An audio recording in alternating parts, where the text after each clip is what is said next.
2 दिवसाचं लेक्चर झालेलं आहे, तिसरा दिवस आजचा. तर व्यंजनाचे प्रकार आपण याच्या आधी हे बघितलेलं बघा. हलंत व्यंजन, हे हलंत म्हणजे काय, कसं, नला का जोडलं वगैरे ते सगळं मागच्या याच्यामध्ये आपण भागामध्ये पाहिलेलं आहे. आणि याची व्याख्या, व्यंजनांची व्याख्या काय ते पण बघितलेलं आहे. स्वरांची व्याख्या कशी होते रे? स्वरांची व्याख्या, ज्या वर्णांचा उच्चार स्वतंत्रपणे करता येतो की नाही येत. स्वरांचा उच्चार करताना व्यंजनांचा उच्चार काय करता येतो? उच्चार करता येतो, स्वतंत्रपणे उच्चार करता येतो, त्यांना काय म्हणायचं? स्वर म्हणायचं. आणि येत नाही त्यांना काय म्हणायचं? व्यंजने असे म्हणायचं. ज्या वर्णांचा स्वतंत्रपणे उच्चार करता येत नाही त्यांना व्यंजने असे म्हणतात. स्वतंत्रपणे उच्चार करता येत नाही म्हणजे काय, की यांना दुसऱ्या व्यंजनाची किंवा दुसऱ्या वर्णांची मदत घ्यावी लागते, म्हणून यांचा स्वतंत्रपणे उच्चार होत नाही. मुखविवरातील भागांमध्ये एकमेकांशी त्यांचा काय होतो? संपर्क होतो, म्हणून त्यांना आपण व्यंजने असं म्हणतो. ठीक आहे. ज्या वर्णांचा उच्चार दुसऱ्या वर्णांच्या सहाय्या वाचून होत नाही त्यांना व्यंजने म्हणतात. हे आपण कालच व्याख्या बघितलेलं बघा, बरोबर का? हे लक्षात ठेवा. बघा, ज्या वर्णांचा उच्चार स्वतंत्रपणे होत नाही आणि स्वतंत्रपणे होतो त्यांना स्वर म्हणायचं. स्वरांना काय म्हणतात? स्वतंत्र वर्ण म्हणतात. आणि व्यंजनांना काय म्हणतात बघा? परवर्ण. पर म्हणजे काय? दुसऱ्या वर्णावर हे अवलंबून असतात. दुसऱ्या वर्णांच्या सहाय्या वाचून हे पूर्णच होत नाही. म्हणजे क ला अ ने पूर्ण केलं तरच काय होतो? क पूर्ण होतो. बघा आता हे बघा, सगळं अधुरे आहेत नाही सगळी व्यंजन. ठीक आहे. आता व्यंजनांचे आपण प्रकार बघायचे. प्रकार काय पाडले? हे सगळं वर्गीय, अवर्गीय, मोरकेशव दामलेनी हे असे प्रकार केलेले आहेत. क ते ज्ञ तुम्हाला म्हणायला लावलं तर क ते ज्ञ तुम्हाला म्हणता येत नाही. बघा का म्हणता येत आहे? नाही, सगळं चुकतंय. लोक कशी म्हणतात? काक ग च च ट ट ड एवढंच म्हणतात. तत दद आणि पप हळद चटणी असं काहीतरी म्हणतात. संपला विषय. म्हणजे ती 36 व्यंजनांचा पाक काय करतात? विस्फोट करून टाकतात. बरोबर आहे का? हा. तर हे असं होऊ नये म्हणून त्याचे काय केले? टप्पे केलेले आहेत. आणि टप्प्याटप्प्याने आपण आता हे शिकायचं आहे. बघा, पहिले 25 व्यंजन आहेत, मग 4 व्यंजन आहेत, मग 3 व्यंजन आहेत, मग 1 आहे, मग परत 1 आहे आणि मग शेवटी 2 आहे. असं म्हणजे ही 25 स्पर्श व्यंजन, परत अर्धस्वर 4, उष्मे 3, महाप्राण 1, स्वतंत्र वर्ण 1 आणि संयुक्त व्यंजन क्ष आणि 2, क्ष आणि ज्ञ 2 असं एकूण 36. बरोबर का? हे टप्पे केल्यामुळे काय होतात? आपल्याला ते लक्षात येतात, सांगायला बरं पडतंय. ठीक आहे. हा, चला बघा आता स्पर्श व्यंजनांचे जे प्रकार आहेत. पहिला स्पर्श व्यंजने किंवा स्फोटक व्यंजने किंवा त्याला वर्गीय व्यंजने असं म्हणतात. म्हणजे वर्ग पाडलेले आहेत म्हणून. आता त्यांचा वर्ग जो आहे बघा, एकूण 5 वर्ग आहेत. किती वर्ग आहेत बघा? 5 वर्ग आहेत. 1 2 3 4 5. क चा वर्ग, च चा वर्ग, ट चा वर्ग, त चा वर्ग आणि प चा. सवर्ण म्हणजे त्याच्याच गटातील हे आहे. आता हे असं घ्यायला पाहिजे होतं, पण चुकून काय झालेलं आहे, त्याने असं टाईप केलेलं आहे. असो, पण ते क चा वर्ण जो आहे, क चा सवर्ण, क चा वर्ग जो आहे, क ख ग घ आणि असं आहे. म्हणजे तुम्ही टाईप करताना कसं करा? असं करा. इथं क ख लिहा, इथं ग घ असं करा तुम्ही. कसं लिहिलंय बघा, असं लिहिलं असेल तरी चालतंय. क ख असं, इथं ग घ, बरोबर का? आणि ते न असं. म्हणजे ही लाईन कशी यायला पाहिजे? अशी यायला पाहिजे. ही च ची सगळी अशी यायला पाहिजे. मग च च छ इथं येणार, हे येणार नाही. बरोबर का? हे ट ची लाईन अशी, ही त ची लाईन अशी. बरोबर का? हे असं करा. टाईप असं केलं असेल तर ठीक आहे, चालतंय. आता बघा, क चा गट, एकूण गट जे आहेत ते 5 पडतात. किती पडतात? 5 वर्ग पडतात. बघा, स्पर्श व्यंजनांचे प्रकार किती असं विचारलं तर प्रकार 3 आणि गट 5. किंवा वर्ग किती पडतात? वर्ग 5. गट किती पडतात? 5 पडतात. बघा, आणि प्रकार किती आहेत? कठोर, मृदू आणि अन्नस. प्रकार विचारले, लक्ष द्या. जर तुम्हाला प्रकार विचारले तर किती सांगायचे? 3 सांगायचे. कोणकोणते? कठोर, मृदू आणि अन्नस. राहील लक्षात? प्रकार विचारले तर 3. गट विचारले किती गट पडतात? स्पर्श व्यंजनांचे गट किती पडतात? तर ते 5 गट पडतात. क चा गट, च चा, ट चा, त चा आणि प चा. आता स्पर्श व्यंजने म्हणजे काय ते सांगतो. फुफ्फुसातून जेव्हा ध्वनी बाहेर येतात तेव्हा मुखविवरामध्ये वेगवेगळे जे अवयव आहेत त्या अवयवांना हे स्पर्श करून बाहेर येतात. मग काही अवयव दंत्य आहेत, काही म्हणजे ओष्ठ्य आहेत. बरोबर का? काही व्यंजन जे आहेत ते ओष्ठ्य व्यंजन आहेत. आता प चा वर्ग जो आहे तो ओष्ठ्य व्यंजन आहे, ओष्ठ्य वर्गातला आहे. म्हणजे प ची उच्चारणा बघा, प, फ, ब, भ, म. ओठांची सहायता घ्यावी लागते. तुम्ही जर ओठांची सहायता घेतली नाही तर काय होईल? पूर्ण होईल का? तो पूर्णच होणार नाही, म्हणजे त्याची उच्चारणच होणार नाही. आता त बघा, त म्हणताना काय होते बघा, तुम्ही सांगा. कुठे लागते जीभ? जिभेचा स्पर्श दाताला होतो, बरोबर. जर दाताला तुम्ही जीभ लावलीच नाही, स्पर्श केलाच नाही, तर त ची उच्चारण होईल का? नाही होणार. म्हणजे त चा गट जो आहे तो दंत्यवर्ण आहे. आता क चा वर्ण आहे तो कंठ्यवर्ण आहे. कंठ कुठे असतो? आपण याला कंठ म्हणतो, गळा म्हणतो, बरोबर. तो गळाच्या आतमध्येच आहे. मी तुम्हाला चित्र काढून दाखवणार आहे. पुढे स्पर्श व्यंजनाचे प्रकार आहेत इथं पुढे तुम्हाला. तर त्या स्पर्श व्यंजनाच्या प्रकारामध्ये तुम्हाला ते मी सांगेन. बघा आहे पुढं.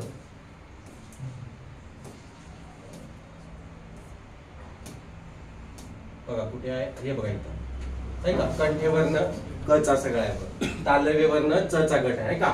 मूर्धन्य वर्ण ट चा गट आहे का. बघा दंत्यवर्ण म्हणजे हे सगळे कंठाद्वारेच यांची निर्मिती होणार आहे.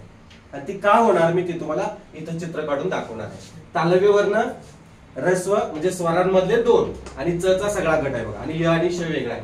मूर्धन्यमध्ये ऋषिरू येतो म्हणजे स्वर सुद्धा तो त्या मार्फतच होणार आहे ना. म्हणजे त्या ध्वनी केंद्रातूनच होणार आहे का असेच आपसुकपणे बाहेर येणार आहेत. जरी ते बाहेर येत असले तर त्यांची काहीतरी उच्चार स्थान आहेत ना. का डायरेक्ट फुफ्फुसातून बाहेर येतात? नाही येत. म्हणजे त्यांची स्थान आहेत बघा. स्वर स्वरादी उत्पत्ती स्थानानुसार त्यांचे वर्ग पडतात. मग हे कंठ्यवर्ण दंत्यवर्ण. दंत बघा त थ द ध जीभ दाताला लागते आहे का. हे सगळं हे तुम्हाला सगळं समजून मी सांगणार आहे, हे लक्षात ठेवा. बघा स्पर्श व्यंजन म्हणजे काय की ज्या वर्णांचा उच्चार जो आहे तो मुखविवरातील भागांशी स्पर्श करून बाहेर पडतात, म्हणून यांना काय म्हणतात? स्पर्श व्यंजने. याचं दुसरं नाव आहे बघा स्फोटक व्यंजने, बरोबर आहे का. आणि काही व्याकरणकारांनी मग स्फोटक, पूर्ण स्फोटक व्यंजन आणि अपूर्ण स्फोटक व्यंजन असा टप्पा केलेला आहे पुढे. हे असं पूर्ण स्फोटक आणि अपूर्ण स्फोटक. मग यातले पूर्ण स्फोटक कोणते आहेत, अपूर्ण स्फोटक कोणते आहेत ते आपण बघायचं आहे बघा. ठीक आहे. यांनाच वर्गीय व्यंजने वर्गामध्ये एकूण 5 वर्ग पडतात हे बघा, म्हणून यांना वर्गीय म्हणतात. आणि बाकीची जी आहेत ती अवर्गीय आहेत. पुढे तुम्हाला हे बघा अवर्गीय व्यंजने जी आहेत आहे का 9 आहेत. अवर्गीय व्यंजने किती? 9. वर्गीय व्यंजने किती? 25. 25 आणि 9 किती झाली? 34. आणि च आणि ज्ञ ती 2 किती झाली? 36 झाली. एकूण व्यंजने किती? 36. मूळ व्यंजने किती? 34. लक्षात ठेवा. पारंपरिक व्यंजन किती किंवा सध्या मराठी वर्णमालेत एकूण व्यंजन किती? एकूण असा आला किंवा सध्या असा शब्द आला तर 36 लिहायचं. का लिहायचं 36? कारण ती एकूण जेवढी आहेत ती सगळी लिहायची. आणि पारंपरिक वर्णमालेमध्ये किंवा जुन्या वर्णमालेमध्ये किती वर्ण होते किंवा मूळचे वर्ण किती असं सॉरी मूळचे व्यंजन किती असं विचारलं तर 34. म्हणजे मूळचे असा शब्द जर तुम्हाला वापरला तर तुम्ही काय लिहायचं आहे? 34च लिहायचं. लक्षात ठेवा. सध्या, आत्ता असा शब्द वापरला. आत्ता व्याकरणामध्ये किती व्यंजन आहेत? आता तुम्हाला व्यंजन विचारलेली आहेत का वर्ण विचारलेलं यावरून तुमचं उत्तर ठरतंय, बरोबर आहे का. जर व्यंजन विचारली, सध्या विचारलं 36, वर्ण विचारलं तर 52 येणार. वर्णामध्ये कोण कोण येते काल सांगितलं तुम्हाला. वर्णामध्ये स्वर पण येतात, स्वरादी येतात आणि व्यंजन येतात सगळे, बरोबर का. एकूण 52 होतात लक्षात. तर ही 52 वर्णामध्ये वर्णमाला सुरू आहे ना. वर्णमालेत फक्त स्वर येतात का? वर्णमालेत फक्त व्यंजन येतात का? नाही. वर्णमालेत सगळं. व्यंजनमालेत काय येतात? व्यंजन फक्त येतात. स्वर स्वरादी येतील नाही येणार. तर तुम्हाला व्यंजन विचारले तर व्यंजन सांगावी लागणार आहेत, वर्ण विचारले तर वर्ण सांगावे लागणार. ठीक आहे. आपण उजळणी घेणारच आहोत. याच्यानंतर धडा शिकून झाला की मी प्रश्नपत्रिका घेतोय तुम्हाला. त्यामध्ये सुद्धा तुम्हाला उत्तर सांगायचे आहे. इथे डिस्प्ले केलेली असते प्रश्नपत्रिका. 4 पर्याय असतात आणि त्यावरून तुम्हाला मग कितपत ते प्रकरण समजलंय याचा अंदाज बांधता येतो. ठीक आहे. बघूया आपण. तुम्हाला समजतंय. फक्त लक्ष देऊन हे करा. इथे येऊन व्यवस्थित बसा, लक्ष द्या. आता हे क चा गट आहे बघा. क चा वर्ग क क ख हे कठोर आहे. मृदू कोणते आहेत बघा? ग घ हे मृदू आहे. आणि अनुनासिक कोणता आहे बघा? ङ आहे. याच्या पुढे एक टिंब द्या. इथं एक टिंब द्या बारीक. का सांगा? एक असं एकमेव व्यंजन आहे की आता टिंब द्या इथं बारीक करायला पाहिजे. द्या टिंब. म्हणजे याला हे जे टिंब आहे बघा, हे असं टिंब आहे ना, तर याला मराठीमध्ये नुक्ता म्हणतात. काय म्हणतात? नुक्ता. मुक्ता बर्वेचा भाऊ नुक्ता. फक्त एकाच व्यंजनाला असं आहे जे आपल्या गालावर वगैरे तीळ वगैरे असं असतो बघा, असं जाड असतो का स्त्रियांच्या किंवा पुरुषांच्या. तर हे असं आहे बघा, हे तिळात आहे बघा. हे दुसऱ्या व्यंजनाला कुठेही नाही आहे बघा. हे असं टाईप मध्ये ते राहून गेले तर ते द्या तेवढं, नाही तर ते ड होते बघा. हे सेम आहे का.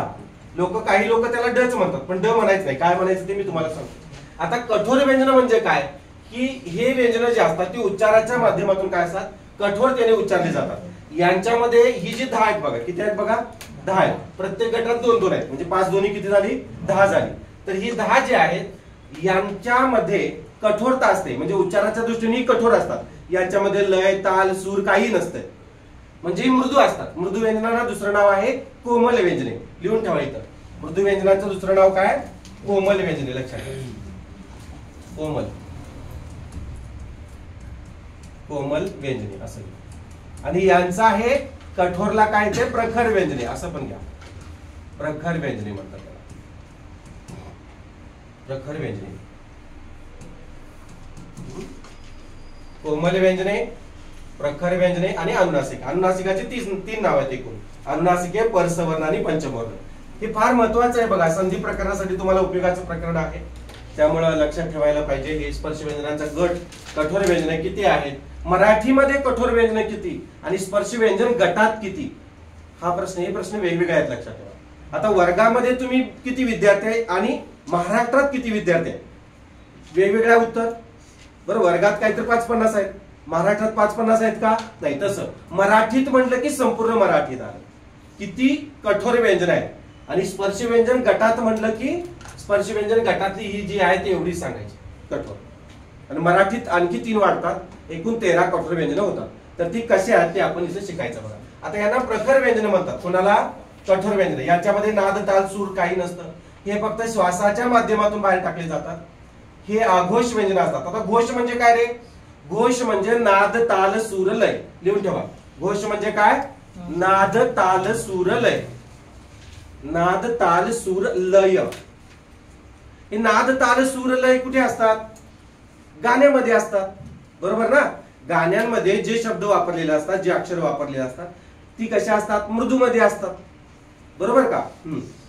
आता ही इथं अघोष म्हणलेलं आहे बाळांनो। अ म्हणजे काय रे, तुम्हाला याच्या आधी सांगितलेलं आहे, अ म्हणजे नाही, नसणे किंवा नव्हे, आपण घेतलेलं आहे बघा, पहिल्याच दिवशी घेतलेलं आहे।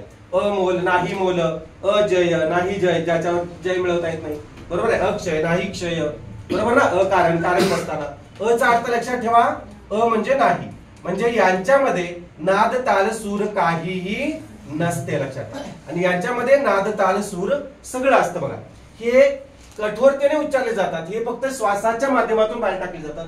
कसं, श्वासाच्या माध्यमातून क, ख, च, छ, ट, ठ, त, थ, प, फ असं श्वासाच्या माध्यमातून हे फक्त बाहेर टाकले जातात, हे तसे टाकले जात नाही, हे कोमलतेने उच्चारले जातात। हे गाण्याच्या सुरुवातीला, आलापाच्या माध्यमातून किंवा गाण्याच्या सुरुवातीला असतात। गाणं जेव्हा स्टार्ट होते ना त्यावेळेला हे वर्ण आधी असतात ना, लक्षात। आता तुम्ही ग साजनी नावाचं गाणं बघा, ग साजनी असं म्हणतात की, हा म्हणून दाखवू काय, हावरच आहे, ग साजनी, क साजनी म्हटले का, हे बघा, जी हाँ मैं हूं डॉन, डॅडी डमडम, दीदी तेरा देवर दिवाना, बम बम बुई, है ना। ही सगळं गाण्याचं तुम्ही ऐका। आता एक जण विद्यार्थी काय म्हणला, सर काय सांगताय म्हणला, कहना प्यारे म्हणला, मग क पासून स्टार्ट आहे की म्हणला। मी म्हटलं नाही नाही, दिल मेरा सुनने को बेकरार है, मग तुझं कहना प्यारे म्हणलं। दिल मेरा सुनने को बेकरार है, कहो ना प्यार, बघा है ना। काय चुकतंय माझं, चुकत असलं तर हा ना चौकट पाहिजे। दिल मेरा सुनने को बेकरार है, इथून सुरुवात आहे ते काय म्हणते, कहना प्यारे डायरेक्ट स्टार्ट झाले पाहिजे। कुठलंही गाणं डायरेक्ट यावरून स्टार्ट होत नाही बाळांनो, लक्षात ठेवा। आणि ल वरून तर भरपूर आहेत, म्हणजे ही सोडून बाकीची जी आहेत ती मृदू व्यंजन आहेत। आपली 13 कठोर व्यंजन सोडली तर बाकीची 21 व्यंजन जी आहेत ती काय आहेत, मृदू आहेत, लक्षात। आणि त्याने गाण्याची सुरुवात होते। र वरून तर भरपूर आहे, रा रा रू, रा रा रा रा रा रू, है ना। ल वरून तर भरपूर आहे, तुम्हाला वाटल्यास व्हिडिओ टाकतो, तुम्ही म्हणाल सर काय पण सांगायला लागेल। ढीग आहेत ल वरून, 85% गाणी सुरुवात ल वरून झालेली आहे, लक्षात। तुम्ही बघत असाल, तुम्हाला माहित असेल, जाणीवपूर्वक आपण बघत नाही, हे बघा सर डायरेक्ट, म्हणजे हे गाण्याचं हे मुद्दाम सांगत नाही मी, ही गरज आहे, हे तुम्हाला लक्षात येण्यासाठी आहे बघा। ही गाण्याच्या सुरुवातीला आलापाच्या माध्यमातून असतात, सगळे स्वर सुद्धा मृदूच असतात का, कारण त्यांच्यामध्ये नाद ताल सूर असतो। सगळी अनुनासिक सुद्धा मृदू असतात, लक्षात। एकूण 37 वर्ण मृदू आहेत, 13 कठोर सोडले तर 50 मधून 13 वजा करायचे. ठीक आहे. क्ष आणि ज्ञ जे 2 आहेत त्यामधून वजा करायचं नाही. 50 मधून एकूण 13 कठोर व्यंजन आहेत ती सोडायची. 37 मृदू व्यंजन आहेत. आता ही 37 कोणती आहेत काय आहेत ते आपण समजून घेऊया. समजलं मृदू म्हणजे काय? ज्यांच्यात नाद ताल सूर लय असते. बरोबर का? हे घोष वर्ण असतात बघा. हे लक्षात ठेवा. जे वेगळं नाव आहे ते लक्षात ठेवा. घोष व्यंजन ओळखा असं येते परीक्षेला. मृदू व्यंजन ओळखा कोणी ओळखेल. बरोबर का? कठोर व्यंजन ओळखा कोणी ओळखेल. 3 मृदू असणार आहे ते 1 कठोर असणार आहे. पण घोष व्यंजन ओळखा तिथं घोळ होतो आपला. मग घोष ऐवजी घोळ होतो. लक्षात. बरोबर आहे का? त्यामुळे लक्षात ठेवा. घोष व्यंजन म्हणजे काय? घोष म्हणजे काय? नाद ताल सूर लय. लक्षात ठेवा. बरोबर का? नाद ताल सूर लय. आणि याचे फक्त श्वासाच्या माध्यमातून रामदेव बाबा क ख च छ त ठ फक्त श्वासाच्या माध्यमातून बाहेर टाकायचे. यांच्यामध्ये नाद ताल सूर लय नसते. लक्षात. बरोबर आहे का? हे डायरेक्ट सुरू होत हे आलापाच्या माध्यमातून घेतले जात नाही. आणि हे जे आहे ते अनुनासिक आहेत. हे क च्या वर्गातला अनुनासिक आहे. हे च च्या वर्गातला अनुनासिक आहे. पाय मोडा. च च्या वर्गातला अनुनासिक आहे. हे न च्या वर्गात हे ट च्या वर्गातला अनुनासिक आहे. हे न च्या वर्गातलं हे पंचम वर्ण का म्हणायचं त्यांना? प्रत्येक गटामध्ये हे 5व्या स्थानी येतात बघा. पंचम म्हणजे किती? 5. प्रत्येक वर्गामध्ये हे कितव्या स्थानी येतात? 5व्या स्थानी येतात. म्हणून त्यांना पंचम वर्ण म्हणायचं. आता पर सवर्ण का म्हणायचं ते मी सांगतो तुम्हाला. स्वरांना काय म्हणतात रे? स्वरांना काय म्हटलं आपण? स्वतंत्र वर्ण म्हटलं. बरोबर का? स्वरांना स्वतंत्र वर्ण म्हटलेलं आहे. व्यंजनांना काय म्हटलं आपण? व्यंजनांना आपण पर वर्ण म्हटलेलं आहे. बरोबर का? मागे सांगितलं दाखवली की तुम्हाला. व्यंजनांना पर वर्ण. आणि अनुनासिकांना काय म्हणतात बघा? अनुनासिकांना पर सवर्ण म्हणतात. हे 3 लक्षात ठेवा. स्वतंत्र वर्ण कोणाला म्हणायचं? पर वर्ण कोणाला म्हणायचं? आणि पर सवर्ण कोणाला म्हणायचं? हे विचारतात परीक्षेला बाळा. स्वतंत्र वर्ण व्यंजना स्वरांना. कारण जे वर्ण स्वतंत्रपणे फुफ्फुसातून बाहेर येतात म्हणून त्यांना स्वतंत्र वर्ण म्हणायचं. स्वतंत्र वर्ण. स्वर. स्वर म्हणत असताना मुखामध्ये कुठल्याही भागाशी त्यांचा स्पर्श होत नाही. ओठ मिटवले तर स्वर बाहेर येत नाही. जीभ दाताला लावली तर स्वर म्हणता येत नाही. जीभ कंठाला लावली, जीभ टाळूला लावली, जीभ मुर्देला लावली तर स्वर म्हणता येत नाही. मी तुम्हाला म्हणून दाखवले काल. बरोबर का? कसं होतं बघा. काय तर दगड फेकून मारशील का नाही मला? काय करायले काय बोलायले? आ म्हणाले बघा मी. होतंय? नाही होत. दाताला जीभ लावतो बघा. कसं होते बघा? होतंय का? आता बघा कुठंच काय लावत नाही. मोकळ्या श्वास मोकळा टाकतो बाहेर. आ ई ई उ उ. बरोबर आहे का? ओठ मोकळे सोडले. हवेचा मार्ग अडवला नाही म्हणून स्वतंत्र वर्ण. स्वतंत्रपणे फुफ्फुसातून दोन्ही बाहेर आला म्हणून याला स्वतंत्र म्हणायचं. तसं व्यंजन आहेत का? व्यंजनांचा हवेचा मार्ग अडवला जातोय. त च्या वेळेला दाताजवळ हवेचा मार्ग अडवतो. त बरोबर हवा इथं अडते. प म्हणताना ओठाला इथं अडवते हवा. बरोबर आहे का? क कंठाला अडवते. कंठ कोठे असतो तुम्हाला नंतर दाखवणार. मूर्धा बरोबर सेंटरला. ट ठ ड बघा जीभ तिथे घासते. म्हणजे स्वतंत्रपणे आहेत का? नाही. पर वर्ण म्हणायचं. पर का? कारण त्यांना पूर्ण करण्यासाठी दुसऱ्या वर्णाची मदत घ्यावी लागते. लक्षात. म्हणून याला परवर्ण. आणि पर सवर्ण दुसऱ्या परवर्णच आहेत. हे व्यंजन सुद्धा ही जी आहेत अनुनासिक ही परवर्णच आहेत. पण सवर्ण म्हणलेलं आहे त्याला. पर सवर्ण म्हणलेलं आहे. प्रत्येक सवर्ण गटामध्ये ते काय असतात? 5व्या स्थानी असतात म्हणून त्यांना पर सवर्ण म्हणतात. समजलं? हे लक्षात ठेवा. राहील का लक्षात? आता कठोर व्यंजन 13 कुठली ते सांगतो तुम्हाला. ही 10 आहेत. आपली मान्य आहे तुम्हाला? ही 10 आहेत. आता याच्यामध्ये 3 ऍड होतात बघा. याच्यामध्ये 3 कोणकोणते ऍड होतात? शिवाजीचा श एक ऍड होतो. आणि कुठला रे माहितीये का तुम्हाला? षटकोनाचा स आणि सावित्रीचा स हे तिघे ऍड होतात याच्यामध्ये. हे तिघ सुद्धा कठोरच आहेत. मृदू नाही आहेत. आता तुम्ही म्हणाल सर हे गाण्यामध्ये असतात. स वरून सुद्धा भरपूर गाणं आहेत. स आलापाच्या माध्यमातून सा सा सा सा सा सा असं घेतलं जाते गाण्याच्या सुरुवातीला. पण ते कठोर आहेत. लक्षात. ते मृदू नाही आहे. अपवादात्मक आहे. लक्षात आलं? काय आहेत? अपवाद आहेत. हे मृदू जरी असले वाटत असले लांबून गाण्याच्या सुरुवातीला जरी घेतले असले तरी हे अपवाद आहेत. एकूण किती झाले बघा? 13 झाले. मराठीमध्ये लक्षात ठेव. मराठीत किती आहेत? मराठीत 13 आहेत. मराठीमध्ये कठोर व्यंजन किती बघा. तर किती लिहिणार तुम्ही उत्तर? आता तुम्हाला विचारलं की स्पर्श व्यंजन गटात विचारलं. स्पर्श व्यंजन गटात मृदू व्यंजन किती आहेत? किती? स्पर्श व्यंजन गटात म्हणलेलं आहे 10. मराठीत ही श श स स्पर्श व्यंजन गटात आहे का? नाही, मराठीत म्हणलं की ही सगळे येतात बघा. मगाशी सांगितलं तुम्हाला वर्गात, आपल्या वर्गात मुलं 50, महाराष्ट्रात येते का लक्षात? तसं मराठीत 13, गटात वर्गात 10, कठोर 10. वर्गामध्ये मृदू किती? वर्गामध्ये स्पर्शव्यंजन वर्गामध्ये किंवा गटामध्ये मृदू किती आहेत बघा? 10च आहेत. स्पर्शव्यंजन गटात अनुनासिक किती आहेत? 5 आहेत. लक्षात. आता यामध्ये सांगतो तुम्हाला अनुनासिक पहिली 2 जी आहेत ती बाळांनी यांना पहिल्या 2ला म्हणजे हे जे आहे याला आणि याला क च्या वर्गातला आहे. ओठ मोकळे सोडायचे. क ख ग ग ओठ जरा सुद्धा हलवायचे नाही. काय करायचं? ओठ सरळ असं ठेवायचे आणि जीभ अशी पाठीमागं घासते, वरती कंठाला घासते.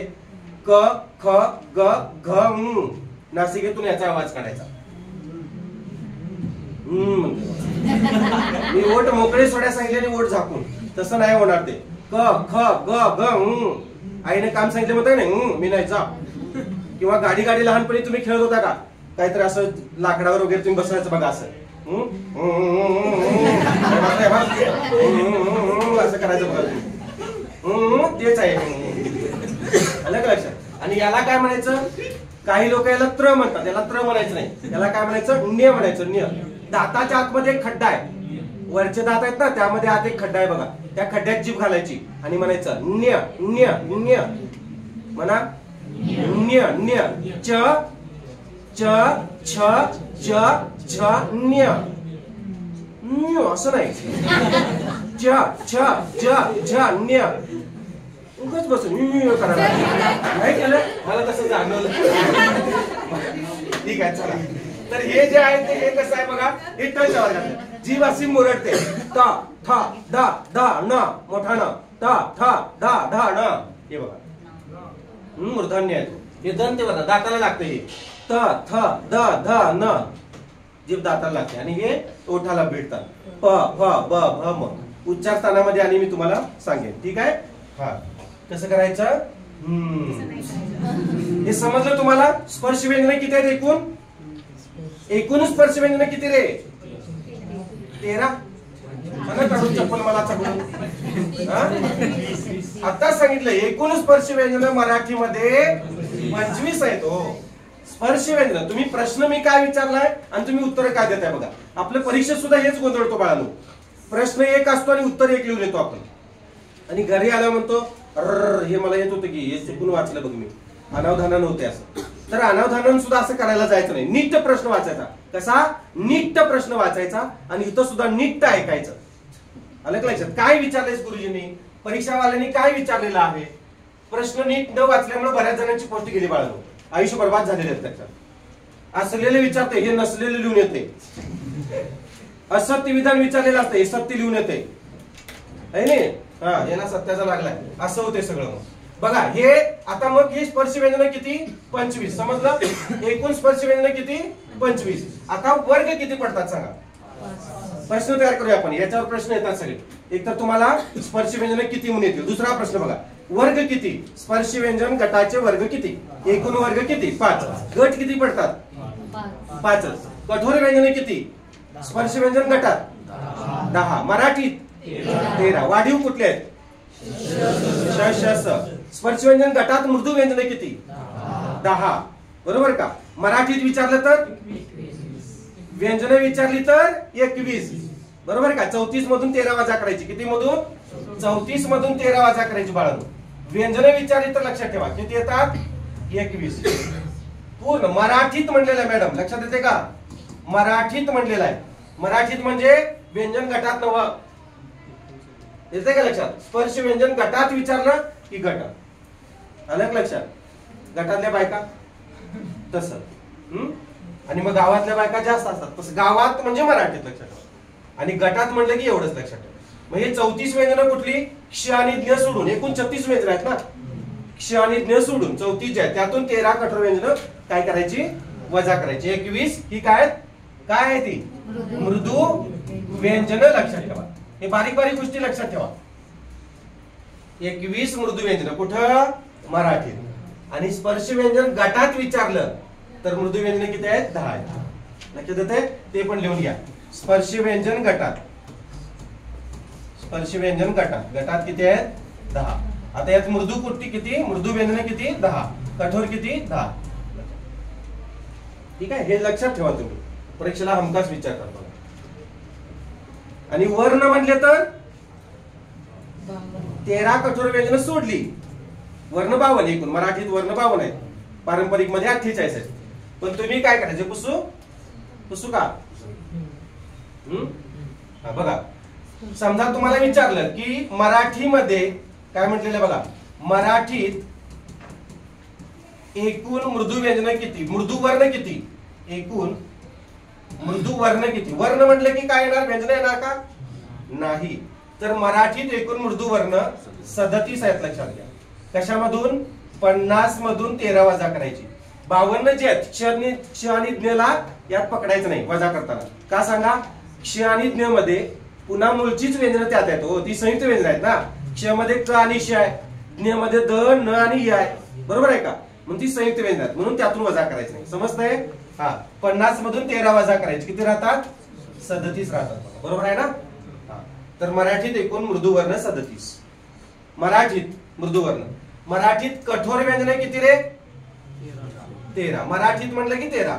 आणि स्पर्श व्यंजन गटात 10. लक्षात ठेवा. प्रश्न काय विचारलाय त्यातून. मराठीत एकूण पंचम वर्ण किती आहेत रे? 5 आहेत. परस वर्ण किती आहेत? 5 आहेत. मराठीत एकूण परवर्ण किती आहेत? परवर्ण म्हणजे कोण? व्यंजन. मराठीत एकूण परवर्ण किती? 36. सगळा सत्यानाश. परवर्ण म्हणजे काय? परवर्ण म्हणजे व्यंजन रे. असे का करताय? स्वरांना स्वतंत्र वर्ण, व्यंजनांना परवर्ण. बरोबर का? आणि अनुनासिकांना परसवर्ण. मग तुम्हाला पर मराठीत परवर्ण किती आहेत विचारलं तर गोंधळून कशा जात आहे? 36 आहेत ना. परवर्ण म्हणजेच व्यंजन. मराठीत स्वतंत्र वर्ण किती आहेत? मराठीत 14. स्वतंत्र वर्ण म्हणजे स्वर. येते का लक्षात? आता अलीकडे तुम्हाला हे असं विचारणार आहेत प्रश्न, तुम्हाला स्वर किती आहेत विचारतील का? पहिलीचं पोरग पण सांगेल हो. पण स्वतंत्र वर्ण किती आहेत म्हटलं तर काय करणार? मराठीत स्वतंत्र वर्ण 14. बरोबर आहे का? पारंपरिक वर्णमालेमध्ये स्वतंत्र वर्ण किती? 12 म्हणजे स्वर. बरोबर, पूर्वी 12 स्वर होते, आता 2 वाढले. कोणते रे? 2 कोणते वाढले? आणि कुठून आले हे? इंग्रजी भाषेतून आले. कोणी आणलं त्यांना? अरविंद मंगरुळकरांनी आणलं, 2009 साली. बरोबर का? काल दिलेला आहे. समजतंय का? आता इथं सांगतो तुम्हाला, ही पहिली 2 आहेत ती शुद्ध अनुनासिक म्हणायचं बाळांनो. त्याला काय म्हणायचं? शुद्ध अनुनासिक. पुढचा आणि तुम्हाला एक्स्ट्रा सांगतो घ्या. आणि न्य याला शुद्ध अनुनासिक असे म्हणतात. काय म्हणतात? शुद्ध अनुनासिक. हा, कसं? आणि न्य यांना शुद्ध अनुनासिक म्हणायचं. मग तुम्ही म्हणाल ही 3 काय भेसळ आहेत, अशुद्ध आहेत का? शुद्ध आहेत आणि ही अशुद्ध आहेत असं काय असेल गणेश? नाही. मग कसं रे? असं का म्हणलं असते त्यांना शुद्ध आणि अशुद्ध?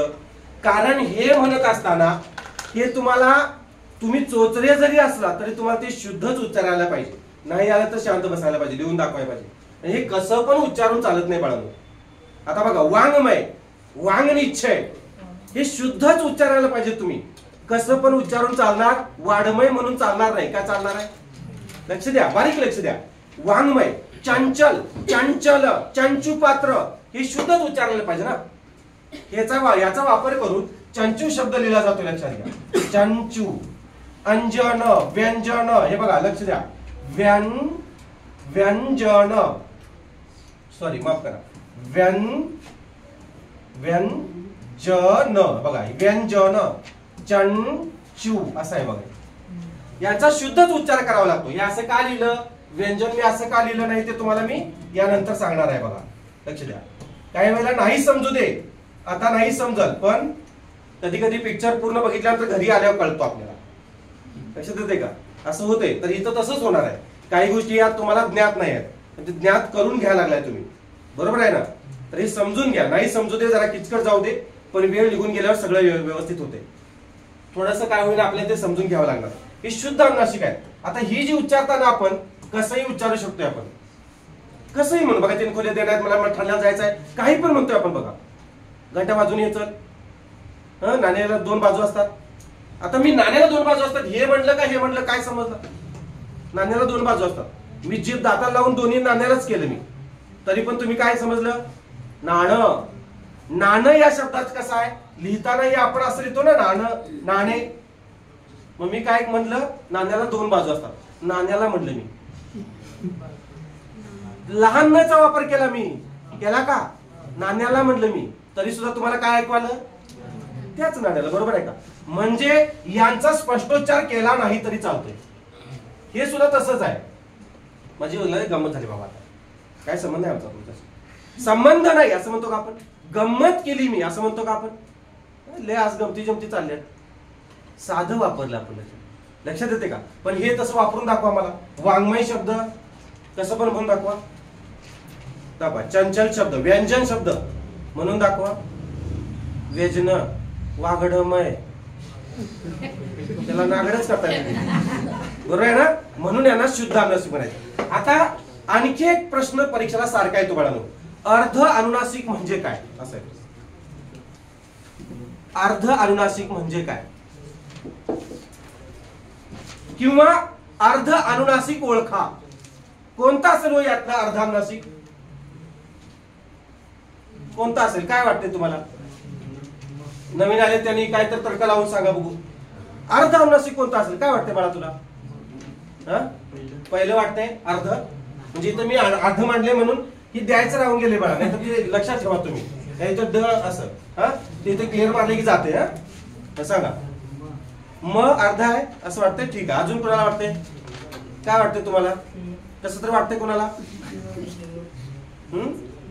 घुसमटल्या का कोणाला वाटायला का?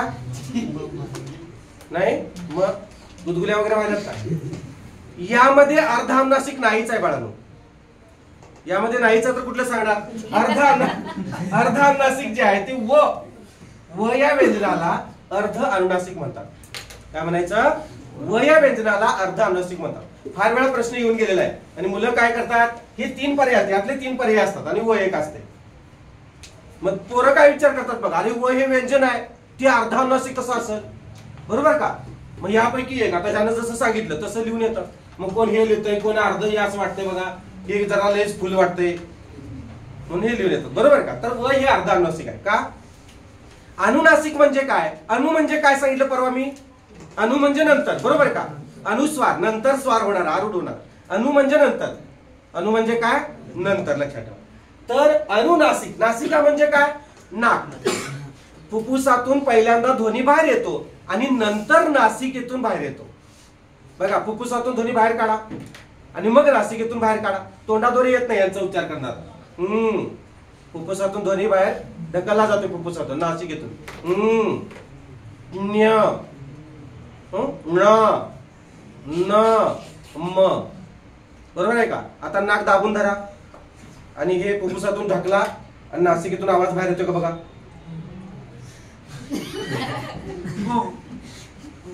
होते का बघा? होते का? आधीच बाहेर यायचा लय प्रॉब्लेम व्हायचा. तर हे असं होणार नाही. म्हणजे सुरुवातीला कुठून येतो? फुफ्फुसातून ध्वनी बाहेर येतो आणि मग नासिकेतून येतो, म्हणून याला अनुनासिक असं म्हणतात. समजतंय का? सगळ्याचा अर्थ मी समजून सांगितलेला आहे बघा. यात कुठलं राहिलंय असं मला काही वाटत नाही. काही शंका असेल तर सांगा, आपण पुढे जाऊया. घेऊन शंका कुणाची आहे का याच्यात? पुन्हा प्रश्न विचारू मी? पुन्हा प्रश्न विचारू का? चला सांगा. एकूण मराठीमध्ये स्पर्श व्यंजने किती आहेत? नीट प्रश्न ऐकायचा. एकूण मराठीमध्ये स्पर्श व्यंजने किती आहेत? 25 स्पर्श व्यंजन. बरोबर. कठोर व्यंजने किती? स्पर्श व्यंजन गटात कठोर व्यंजने किती? 10. मृदू व्यंजने किती? स्पर्श व्यंजन गटात मृदू व्यंजन 10. अनुनासिक किती? 5. बरोबर आहे. आता बघा, मराठीत स्पर्श व्यंजन किती? चुकला बघा. मराठीत स्पर्श व्यंजन विचारले. मराठीत स्पर्श व्यंजन 25 की. मराठीत विचारलं काय नाही, गटात विचार म्हणजे स्पर्श व्यंजनामध्ये एकूण किती? एकच की. आता मराठीत मृदू व्यंजन किती? मृदू व्यंजन विचारले बघा. आता मी काय विचारलं तुम्ही काय सांगताय बघा. सगळा घोळ करताय तुम्ही. मी काय विचारलं? हा तुम्ही काय ऐकलं? मराठीत मृदू व्यंजन किती विचारलं. बघा नीट लक्ष द्या. मृदू व्यंजन लक्षात ठेवा. हे जेव्हा असं येते ना तेव्हा तुम्ही काय करायचं? तुमच्या हातात पेन असतोच की. प्रश्न वाचता वाचता काय करायचं? मराठीतला अधोरेखित करायचं. असं करायचं मराठीत. आता मृदू विचारलं याला गोल करा आणि व्यंजन याला गोल करा. मराठीत म्हणलंय म्हणजे ऑल. मृदू व्यंजन विचारले नॉट वर्ण. मग व्यंजन विचारले. एकूण व्यंजन इथं किती तुमच्या लक्षात यायला पाहिजे. एकूण व्यंजन किती आहेत? तुम्ही सांगताय 37 सांगताय. एकूण व्यंजन 36च आहेत. मूळ एकूण व्यंजन 36 आहेत आणि यांनी उत्तर द्यायला 37. बरोबर आहे का? बघा लक्षात येते का तुमच्या? व्यंजन किती आहेत? 36 आहेत एकूण. आपल्याला 34 मधून ती 13 वजा करायचे हो. म्हणजे किती राहणार? लक्षात घ्या. आता परत आयुष्यात कधी चुकायचं नाही. आता परत माझा प्रश्न आहे. आता विचारू का? हा मराठीत मृदू वर्ण किती? आता सांगा. आता 37 आहे. मराठीत एकूण वर्ण किती? 52. वर्ण विचारलं. मराठीत एकूण व्यंजन किती? 36. पारंपरिक वर्णमालेमध्ये किती वर्ण होते? पारंपरिक मराठीमध्ये किती वर्ण होते? वर्ण म्हणलेलं आहे. पारंपरिक मॅडम 48. पारंपरिक विचारलंय. सगळा गोंधळ उडाला ना. की असंच होतंय परीक्षेला. लक्षात घ्या. म्हणून ही उजळणी आहे. मला काय कुत्र चावलेलं नाही. उगाच परत परत तेच घ्यायला. आलं का लक्षात? गिलावा करायला तुमचा. ठीक आहे चला. होतंय कन्फ्युज मॅडम? होऊ दे. काही टेन्शन घेऊ नका. Practice makes man perfect. घरात हेच करायचं आता. हा चला पुढं. आता बघा पूर्ण स्फोटक घरी जाऊन सराव करायचा. ते लक्षात घ्यायचं. मी सांगितलेलं पुढे आणि आहे सगळं सांगणारच आहे तुम्हाला मी. वर्णमाला एकही प्रश्न तुमचा चुकणार नाही पाहिजे. चुकणार नाहीच आहे. वर्णमाला परफेक्ट होणार तुमची. आणि वर्णमाला व्यवस्थित झाली तर संधी व्यवस्थित होणार आहे. नाहीतर संधी प्रकरण नाचवायलाच लावतंय. स्टेजवर हाय स्टेज मग नाचतोयच. मग तुम्हाला नाही कळाले. खूप छान पद्धतीने आपण संधी प्रकरण घेणार आहे बघा.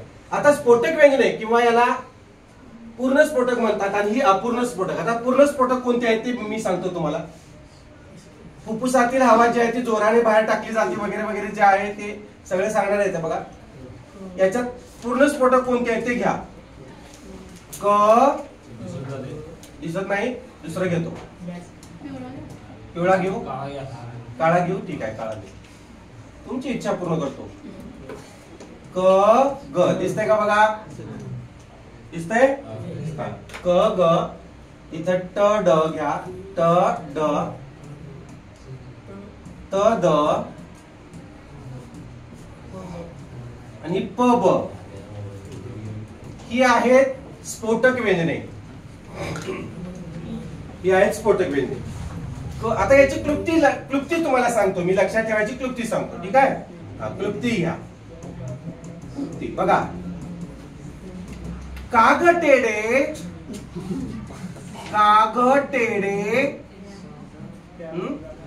काग टेडे झालं ते. काग टेडे त्या दादाला पब मध्ये नेऊन पब मध्ये नेऊन स्फोट घडविलास. काग टेडे त्या दादाला पब मध्ये नेऊन स्फोट घडविलास.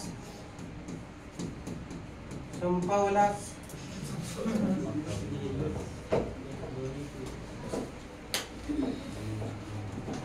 बघा आता काग टेडे म्हणजे कोण रे? काग म्हणजे क ग आहे का? बघा ग ग. टेडे म्हणजे काय? टड आहे का? बघा टड. त्या दादाला म्हणजे इथं त आहे बघा. त्या दादाला म्हणजे तद. राहील का लक्षात?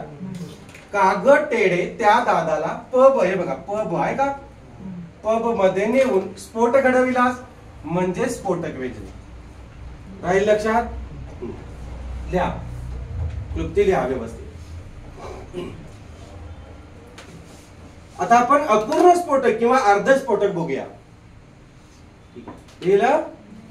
इकडचं लिहू. तुम्ही तोपर्यंत इकडचं लिहा. आम्ही तिकडे लिहितो. ठीक आहे. बघा आता याच्या नंतरची जी आहेत ती इथे येणार बघा. क च्या नंतर कोण आहे रे? ख. बरोबर, सॉरी, हा, क नंतर ख येणार, ग नंतर घ येणार. आता याच्यात च ची लाईन आहे का बघा? नाही आहे. तर इथं च ची सगळी लाईन घ्या. च, छ, ज आणि झ बघा. च, छ, ज आणि झ. आणि इथं मग आता त च्या नंतर कोण आहे बघा? ट च्या नंतर ठ. आणि ड च्या नंतर कोण येणार? ढ येणार. बरोबर आहे. त च्या नंतर कोण येणार? थ येणार. आणि द च्या नंतर कोण येणार? ध येणार. बरोबर आहे. प च्या नंतर कोण येणार? फ येणार. ब च्या नंतर भ येणार. मग कसं येईल बाळा? भ येते. इकडे बघा कोण आहेत? प ब आहे ना. प नंतर फ येणार, ब नंतर भ येणार. आणि नाशिक येत नाही अर्धस्फोटकामध्ये. अरे म दिले, भ दिले, तू चुकून म लिहिला असेल बाळा. लांबन तुला ते म दिसला असेल. त्याला भ करके असं. एकूण 12 आहेत बघा, 12. आणि ही किती आहेत एकूण? 8 आहेत. स्फोटक व्यंजने 12 आहेत, सॉरी, स्फोटक व्यंजने 8 आहेत आणि अर्धस्फोटक 12 आहेत. लिहा.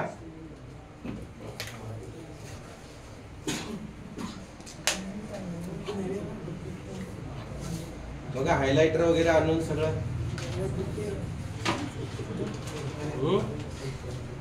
पेन वगैरे कसं वापरलेत बघा. सुट्टी नाही.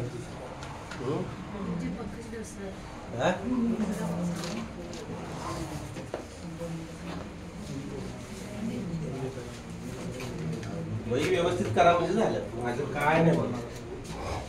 एकच वही असू दे मस्तपैकी. तुम्हाला दुसरं काही वापरायची, कुठले पुस्तक घ्यायची गरज नाही, काय नाही. कुठल्या प्रश्नपत्रिकेसाठी काहीच घेऊ नका तुम्ही. फक्त माझ्यावर विश्वास ठेवा. पाक वाट लावून टाकूया मराठीची. 25 पैकी 26 माझ्याकडून एक. ठीक आहे, चला झालं. स्फोटक व्यंजने किती विचारले तर 8 आहेत. कोणती? कागद एरे त्या दादाला पब मध्ये नेऊन स्फोट घडवला. म्हणजे क ग ट ड त द आणि प ब. आणि अर्धस्फोटक याच्या नंतरचे फक्त च चा गट इथं वाढतोय. 8 आहेत. फक्त च चा गट 4 वाढले. च छ ज लक्षात ठेवा. अर्धस्फोटक किंवा अपूर्ण स्फोटक 12 आहेत. राहील लक्षात? जाऊया पुढं. ठीक आहे. अतिरिक्त माहिती सांगायची याची काही गरज नाही आहे. चला पुढचं बघा. पुढचा कुठला? अवर्गीय व्यंजन. आता सुरू होता. अवर्गीय व्यंजन 4 आहेत. टाका हेडलाईन. अवर्गीय व्यंजन, सॉरी, अवर्गीय व्यंजन 9 आहेत. त्याच्या कंसात 9 टाका. स्पर्श व्यंजन 25. स्पर्श व्यंजनांना वर्गीय व्यंजन म्हटलं ना आपण. वर्गीय व्यंजन विचारलं तर 25 लिहा. आणि अवर्गीय किती? 9 लिहायचं. 25 आणि 9 किती? 34 लिहा. अवर्गीय व्यंजन किती आहेत? 9 आहेत बघा. लिहा. एकूण अवर्गीय व्यंजन 9 आहेत. आणि मग याला आता चौथा प्रकार टाकला बघा आपण. तिसरा प्रकार कोणता? स्पर्श व्यंजन घेतलं. व्यंजन सुरू झालेले आहेत. पहिला स्वर झाला, दुसरा स्वरादी झाला, तिसरा स्पर्श व्यंजन आणि चौथा अर्धस्वर. टप्पे केलेत ना आता. एकूण 7 प्रकार आहेत वर्णमालेचे. चौथा प्रकार आपला सुरू झाला बघा. अर्धस्वर, अंतस्थ, ईषत, विवृत व्यंजने. म्हणजे याची 3 नाव आहेत बघा. अर्धस्वरांना ही 2 वेगळी नावे आहेत बघा. अर्धस्वर. आता हे अर्धस्वर कोणते आहेत रे? ब्लॅकनेस लिहायला पाहिजे ना. य, र, ल आणि व. ही 4 अर्धस्वर आहेत बघा बाळा. कोणकोणते? य, र, ल आणि व. आता याला अर्धस्वर का म्हणतात? कारण यांचा उच्चार अर्ध्या स्वराप्रमाणे होतो, म्हणून त्याला अर्धस्वर असे म्हणतात. लिहित ऐका. मी समजून सांगतो तुम्हाला. यांचा उच्चार कोणाप्रमाणे होतो? अर्ध्या स्वराप्रमाणे होतो. आता यचा उच्चार जो आहे तो अर्ध्या रस्वई किंवा दीर्घई प्रमाणे होतो. र चा उच्चार जो आहे तो अर्ध्या ऋषी रूप रस्व किंवा दीर्घ ऋषी रूप प्रमाणे होतो. तुम्हाला शिकवलंय मी. हा रस्वरू, हा दीर्घ रू. बरोबर का? हा रस्वई, हा दीर्घई. ल चा उच्चार जो आहे तो अर्ध्या लू प्रमाणे होतो. रस्व किंवा दीर्घ. बघा, रस्व किंवा दीर्घ. दीर्घ लू म्हणजे 2 वाट्या. बरोबर आहे? शिकवले तुम्हाला. आणि व चा उच्चार जो आहे तो अर्ध्या उ प्रमाणे रस्व किंवा दीर्घ याप्रमाणे होतो. आता तुम्ही म्हणाल कसं काय सर? या य चा उच्चार ई प्रमाणेच कसा होतो? र चा उच्चार रू प्रमाणेच कसा होतो? किंवा ल चा उच्चार लू प्रमाणेच कसा होतो? तर बघा मी समजून सांगतो तुम्हाला. आपण गाई असं म्हटलं काय, हे जे य घेतलं, किंवा गाई असं म्हटलं काय, दोन्हीचा उच्चार करून बघा. गाई गाई गाई गाई, उच्चार सेमच होतो का वेगवेगळा होतो रे? सेमच. आता ऋषी घेऊया आपण. ऋषी असं लिहितो, लिहितो का असं? ऋषी असं लिहितो ना आपण. हा ऋषी, सॉरी आपण र घेऊया आधी. हा र, ऋषी असं म्हटलं काय आणि ऋषी असं म्हटलं काय, दोन्हीचा उच्चार करून बघा रे. ऋषी ऋषी ऋषी ऋषी, उच्चार वेगळा होतो का? नाही. बघा आता ल बघा, क्लुप्ती नावाचा शब्द आहे आपल्याकडे. हे ल घेऊया, उकार पहिला देतो, क्लुप्ती करतो, आणि या ल ची जागा लू ने घेतलेली आहे म्हणून आपण असं क्लुप्ती लिहूया. क्लुप्ती क्लुप्ती. बघा म्हणा, क्लुप्ती क्लुप्ती क्लुप्ती क्लुप्ती. र चा उच्चार यातला जो आहे तो सायलेंट असतो. क्लुप्ती म्हणायचं नाही, क्लुप्ती म्हणायचं. जसं इंग्लिशमध्ये सर म्हणत नाही फर्स्ट लँग्वेज मध्ये, बरोबर. आपली थर्ड लँग्वेज म्हणून आपण थर्ड लँग्वेज मध्येच म्हणतो सर, इकडे या, किंवा कम हिअर असं म्हणतो. पण र चा उच्चार करतो. मेजर प्रॉब्लेम झालाय तसं म्हणत नाही. Sir come here, it's major problem, please come, match problem, असं र चा उच्चारच करत नाही. तसं इथं र चा उच्चार करायचा नाही. क्लुप्ती क्लुप्ती, समजलं. आता व बघा, आपण 9 शब्द लिहूया. हा व घेऊया, उकार देऊया, आणि हा उ घेऊया, हा घेऊया ना. आता दीर्घ उ आहे. 9 9. बघा सांगा, वाचा. 9 9 9 9. अर्ध्या स्वराप्रमाणे उच्चार झाला की नाही? हे काय आहेत रे? ही व्यंजन आहे, आणि हे काय आहेत? स्वर आहेत. नीट सांगा, हे काय सांगा नीट. हे काय आहेत? व्यंजन आहेत, आणि हे काय आहेत? स्वर आहेत. म्हणजे यांचा उच्चार जो आहे तो या अर्ध्या स्वराप्रमाणे होतोय की नाही? का वेगळा उच्चार होतोय? गाई य य असं वापरलं काय, मी वापरलं काय? बघा, हे असं वापरलं का असं वापरलं, दोन्हीचा उच्चार सेमच. गाई गाई गाई गाई. हा ऋषीरू इथं ऐसा वापरला काय, किंवा हा ऋषीरू वापरला काय, सेमच. बघा लू, क्लुप्ती क्लुप्ती क्लुप्ती क्लुप्ती, सेमच आहे बघा. आणि हा व घेतला आपण 9 9 9 9, बरोबर आहे का? आता इथे शुद्ध अशुद्ध समजून घेऊ, हे करू नका, फक्त उच्चार आपल्याला समजायचे, हे करायचं, जाणून घ्यायचं. म्हणजेच अर्धस्वर का म्हटलं समजलं तुम्हाला? की यांचा उच्चार जो आहे कोणाचा?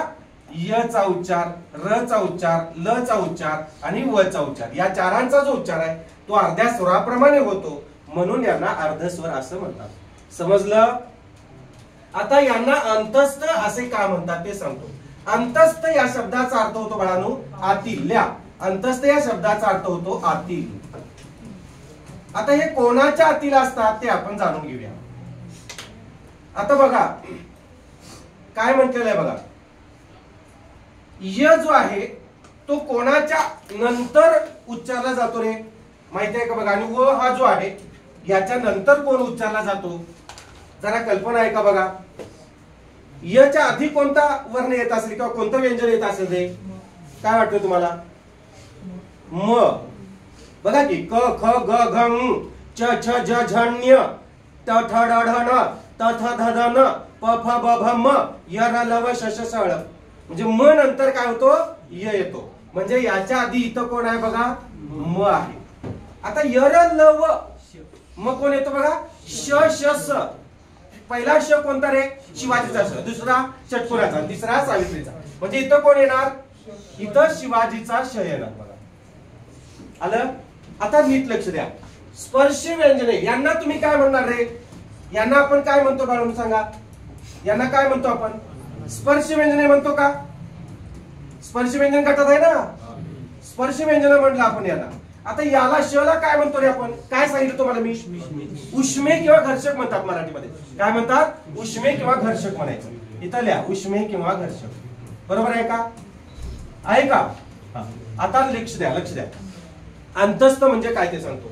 स्पर्श व्यंजने आणि उष्मे यांच्या आतील व्यंजनांना काय म्हणायचं बघा? अंतस्थ व्यंजने असं म्हणायचं. अंतस्थ म्हणजे काय? स्पर्श व्यंजने आणि उष्मे यांच्या आतमध्ये येणाऱ्या व्यंजनांना काय म्हणायचं? अंतस्थ. स्थ म्हणजे राहणारे. स्थ चा अर्थ काय? राहणारे. लिहा स्थ चा अर्थ राहणारे. आता हे बघा, अंत हा जो शब्द आहे बाळांनो, अंत हा शब्द मी कालच तुम्हाला लिहून दाखवलेला आहे. वरती डोक्यावर अनुस्वार असेल तर त्याचा अर्थ काय होतो? आत किंवा मध्ये. बरोबर का? आणि न ला त असेल तर शेवट. बरोबर आहे का? अंतस्थ म्हणलेला आहे. येते का लक्षात? स्थ म्हणजे काय? राहणारे. कोकणस्थ कोकणात राहणारे. बरोबर आहे का? व्रतस्थ व्रतात राहणारे. ग्रामस्थ गावात राहणारे. येते लक्षात? स्थचा अर्थ काय होतो? मराठीमध्ये प्रत्येक ध्वनीचा काही ना काहीतरी अर्थ असतो. तुम्हाला मी पहिल्याच दिवशी सांगितलेलं आहे. सांगितलंय का? ग चा अर्थ काहीतरी होतो गमन करणारा. बरोबर का? द चा अर्थ देणारा. बरोबर का? सांगितलं की नाही? हा. न चा अर्थ नसणारा. अ चा नाही किंवा नसणे. आ चा अर्थ पासून किंवा पर्यंत. आ जन्म जन्मापासून. आ मरण. बरोबर आहे का? हा. ख चा अर्थ काय होतो? ख म्हणजे काय? ख म्हणजे आकाश. म्हणजे प्रत्येक ध्वनीचा काही ना काहीतरी मराठीमध्ये अर्थ आहे की नाही? त्याचा या स्तचा अर्थ काय? काय? आत का राहणारा? इथं लिहिलंय की मॅडम? वाचून तर सांगा. स्थचा अर्थ राहणारा. आता सांगितलं. ग्रामस्थ गावात. ग्राम म्हणजे गाव. गावात राहणारा. कोकणस्थ कोकणात राहणारा. इथे लक्षात? म्हणजे इथं काय म्हणले बघा? अंतस्थ का म्हणले यांना? का म्हणलं अंतस्थ सांगा? स्पर्श व्यंजने. स्पर्श व्यंजने इकडं मच्या आत सगळी 25 स्पर्श व्यंजने आहेत ना ती. आणि ही उष्मे किती आहेत? 3 आहेत. बरोबर आहे का? यांच्या आतमध्ये किती आहेत? ही 4 आहेत. स्पर्श व्यंजने व उष्मे यांच्या आत राहणाऱ्या व्यंजनांना काय म्हणायचं? अंतस्थ व्यंजने असं म्हणायचं. किती सोपं आहे बघा. का अवघड आहे? फक्त नावच अवघड आहे की नाही? लांबून आपल्याला हे काय वाटतं बघा? अरे काय पण अवघड आहे काय माहिती. कळते ना? पण आत किती सोपं आहे बघा. आता हे सांगतो. ईशत विवृत्त म्हणजे काय? ईशत म्हणजे थोडे. लिहा. ईशतचा अर्थ काय होतो? थोडे. आणि विवृत्त म्हणजे काय रे? उघडे. विवृत्त म्हणजे उघडे. चुकून नागडे लिहा. ईशत म्हणजे थोडे आणि विवृत्त म्हणजे उघडे. आता बघा हे वर्ण उच्चारत असताना कोणते? यर लव हे 4 वर्ण. हे जे निळ्या ह्याच्यातले आहेत ते अर्धस्वर किती आहेत? 4 आहेत. कोणकोणते? य र ल व. लक्षात ठेवा. हे 4 वर्ण उच्चारत असताना ईशत म्हणजे थोडे, मुखविवर थोडेसे उघडे असते म्हणून यांना ईशत विवृत्त असं म्हणायचं. बघा य र ल व किती उघडा आहे? एवढंच आहे. आता पूर्ण विवृत्त करा. ईशत नको. पूर्ण विवृत्त. नुसतं विवृत्त करा. य र ल व कसं होतंय? असं य र ल होतंय? नाही होणार. अजिबात होणार नाही बघा. माशी जाईल तोंडात. समजलं तुम्हाला? आता याच्यावर माझे प्रश्न असणार आहे. चला. मराठीत अर्धस्वर किती? चला 4. मराठीत अंतस्थ व्यंजने किती आहेत? अंतस्थ व्यंजने किती आहेत? 4. ईशत विवृत्त किती आहेत? 4च की. अर्धस्वर कोणाच्या मध्ये येतात? स्पर्श व्यंजने आणि उष्मे यांच्या मध्ये राहतात किंवा यांच्या मध्ये येतात. बरोबर आहे का? हा. अर्धस्वरांचा उच्चार कोणाप्रमाणे होतो? व्यंजनाप्रमाणे, स्वराप्रमाणे, स्वरादीप्रमाणे, वर्णांप्रमाणे. स्वराप्रमाणे. अर्ध्या स्वराप्रमाणे. बघा आहे ना? लक्षात येते? प्रश्न येऊन गेले आहेत परीक्षेला बाकी. समजलं? आणि अर्धस्वर किती आहेत? 4 आहेत. कोणकोणते? य र ल व. आता आणखी प्रश्न आहे. याच्यापेक्षा पुढे जाऊन आपण शिकायचं आहे. आता बघा यातला जो र आहे याचा काहीतरी अर्थ आहे, ल चा काहीतरी अर्थ आहे, व चा काहीतरी अर्थ आहे. व चा एक अर्थ मी तुम्हाला सांगितला की व ला मराठीमध्ये दंत्योष्ट वर्ण म्हणतात. काय म्हणतात? दंत्योष्ट वर्ण. ते नंतर तुम्हाला उच्चार स्थानामध्ये सांगेल. शिवाय याला अर्ध अनुनासिक असं म्हणतात. बरोबर? मगाशी सांगितले. व ला अर्ध अनुनासिक. आता या र ला जो आहे हा, या र ला काय म्हणतात? कंपित किंवा जिव्हाग्रीय म्हणतात बाळांनो. काय म्हणतात? जिव्हाग्रीय. जिव्हा म्हणजे काय रे? हे जिव्हा म्हणजे काय? जिव्हा म्हणजे जीभ. अग्र म्हणजे काय रे? अग्र म्हणजे पुढचा. जिभेचा पुढचा टोक. पुढचा टोक जो आहे तो हा काय होतो? याच्याद्वारे याची उच्चारण होते. बघा जिभेचा तुम्ही अग्रभाग याचा संबंध घेऊ नका. र उच्चारता येते का बघा? होते का बघा? पाठीमागे जीभ घ्या. होते?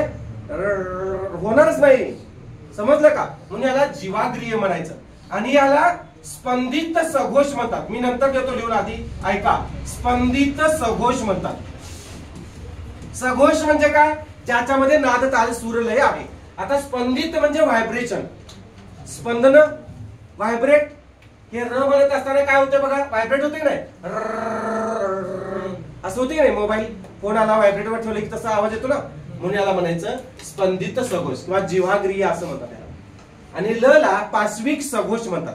आता हे पुढे आहे सगळं, हे समजलंय का मला सांगा, मग तुम्हाला दाखवतो ते सगळं. हे समजलंय? याच्यावर काही शंका आहे का? काही शंका आहे? अर्धस्वर किती आहेत एकूण? 4. स्पर्श व्यंजन किती आहेत? 25. 25 आणि 4 किती झाले? 29. बरोबर का? आता पुढचे आपण 3 पाहिजे. तत्पूर्वी याचं हे बघूया. चला बघा, स्पर्श व्यंजने व उष्मे यांच्यामध्ये येणाऱ्या व्यंजनांना काय म्हणतात? अंतस्थ व्यंजने असे म्हणतात. यांचा उच्चार अर्ध्या स्वराप्रमाणे होतो म्हणून त्यांना अर्धस्वर असे म्हणतात. यांचा उच्चार करताना वागेंद्रियाचे, वागेंद्रिय म्हणजे मुखविवर, वागेंद्रिय म्हणजे काय? मुखविवर. वाक अधिक इंद्रिय, वाक म्हणजे बोलण्याचे, वाक म्हणजे बोलणे, इंद्रिय म्हणजे अवयव. वागेंद्रियाचे अर्थात मुखविवराचे द्वार जरासे उघडे असते म्हणून त्यांना ईषद विवृत असे म्हणतात. जरासच उघडं असतं का? जास्त असतं? नसतं. बरोबर. पुढे बघा, ती पाह्या. हे जे मी सांगितलं ते सगळं आहे बघा. अर्धस्वरांना हे द्या. अर्धस्वरांना इंग्रजी भाषेत काय म्हणतात? अर्धस्वर व्यंजने असे म्हणतात. कुठे? इंग्रजी भाषेत म्हणतात बघा. त्याला हायलाइट करून ठेवा. मी सुद्धा हायलाइट करतो बघा. अर्धस्वरांना ईषद विवृत असे मोके दामले यांनी म्हटले. आता हे काय तुम्हाला विचारणार नाही, पण असलेलं बरं. र आणि ल या अर्धस्वर व्यंजनांना वळलं, हे बघा, र ल आणि ळ या मराठीतील स्वतंत्र, हा जो ळ जो आहे तो मराठीतील स्वतंत्र वर्ण आहे आणि र आणि ल ही अर्धस्वर व्यंजने आहेत. यांना डॉक्टर नागो कालेलकर यांनी द्रव व्यंजने असे म्हटलेले आहे. कोणतं व्यंजन म्हटलंय त्यांना? द्रव व्यंजन असं म्हटलेलं आहे बघा. कोणी? नागो कालेलकर. कोणाला? र ल आणि ळ. आता द्रव व्यंजन म्हणजे काय? सारखं परीक्षेला येते बाळांनो. हा प्रश्न खूप महत्वाचा आहे, लक्षात ठेवा. हे इंग्रजी भाषेत त्यांना अर्धस्वर म्हणतात, हे कदाचित विचारतील, नाही विचारतील. व ला अर्धानुनासिक म्हणतात, हे मी तुम्हाला आधीच सांगितलेलं आहे. सांगितलं ना? आधीच सांगितलेलं आहे. र ला जिव्हाग्रीय बघा, कंपित, कंपित म्हणजे कंपन, जिव्हाग्रीय किंवा स्पंदित सघोष असं म्हणलेलं आहे. हे लिहून ठेवा. आणि ल ला पाश्विक सघोष म्हणतात असं लिहा. आणि याचा योग्य क्रम मी सांगतो. जिथं जिथं मी हायलाइट केलेलं आहे ते तुम्ही पण हायलाइट करा.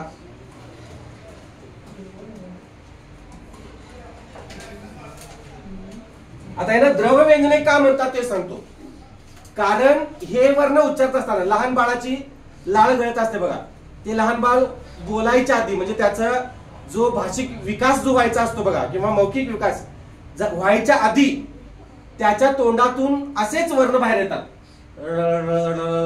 असं करत असते ते. मग आपण म्हणतो बाळ बोलायचा प्रयत्न करायला, बरोबर आहे का? हळूहळू असं आहे ना, खेळता खेळता असा तोंडातून आवाज येतो. का द द द द ट ट ट न न न असं करते ते? प प प असं करते का?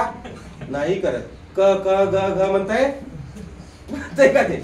असं काही म्हणत नाही बघा. अक्षर हळ अक्षर म्हणते, काहीच म्हणत नाही, असं करत असते ते. आणि लाळ गळत असते. म्हणून नागो कालेलकर, नागाने काय केलं? लाळ गाळली. द्रव व्यंजने म्हटलं त्याला, लक्षात ठेवा. नागो कालेलकर यांना दुसरं नाव आहे काकासाहेब कालेलकर म्हणतात बघा. काकासाहेब कालेलकर. आम्ही याला काकासाहेब म्हणायचो, यांना काकासाहेब कालेलकर. नागो कालेलकर, काकासाहेब कालेलकर. ईशद विवृताचा मोके दामले यांनी. ही एमपीएससी ला भाग येतो मल्टिपलला. तुम्हाला फक्त मी हे हा प्रश्न, हा एक येईल बघा तुम्हाला, हा एक प्रश्न येईल, हा एक प्रश्न येईल तुम्हाला, हा येईल, ठीक आहे. आणि हा ल चा सुद्धा येणार. पाश्विक सघोष व्यंजन म्हणतात आपल्याला. आता पाश्विक सघोष म्हणजे काय? तुम्हाला पार्श्वगायक माहिती आहेत का रे? पार्श्वगायक लता मंगेशकर वगैरे. नटनटी काय करते? फक्त तोंड हलवते. आणि गाणी कोण म्हणतो पाठीमागे? गायक किंवा गायिका म्हणतात, बरोबर का?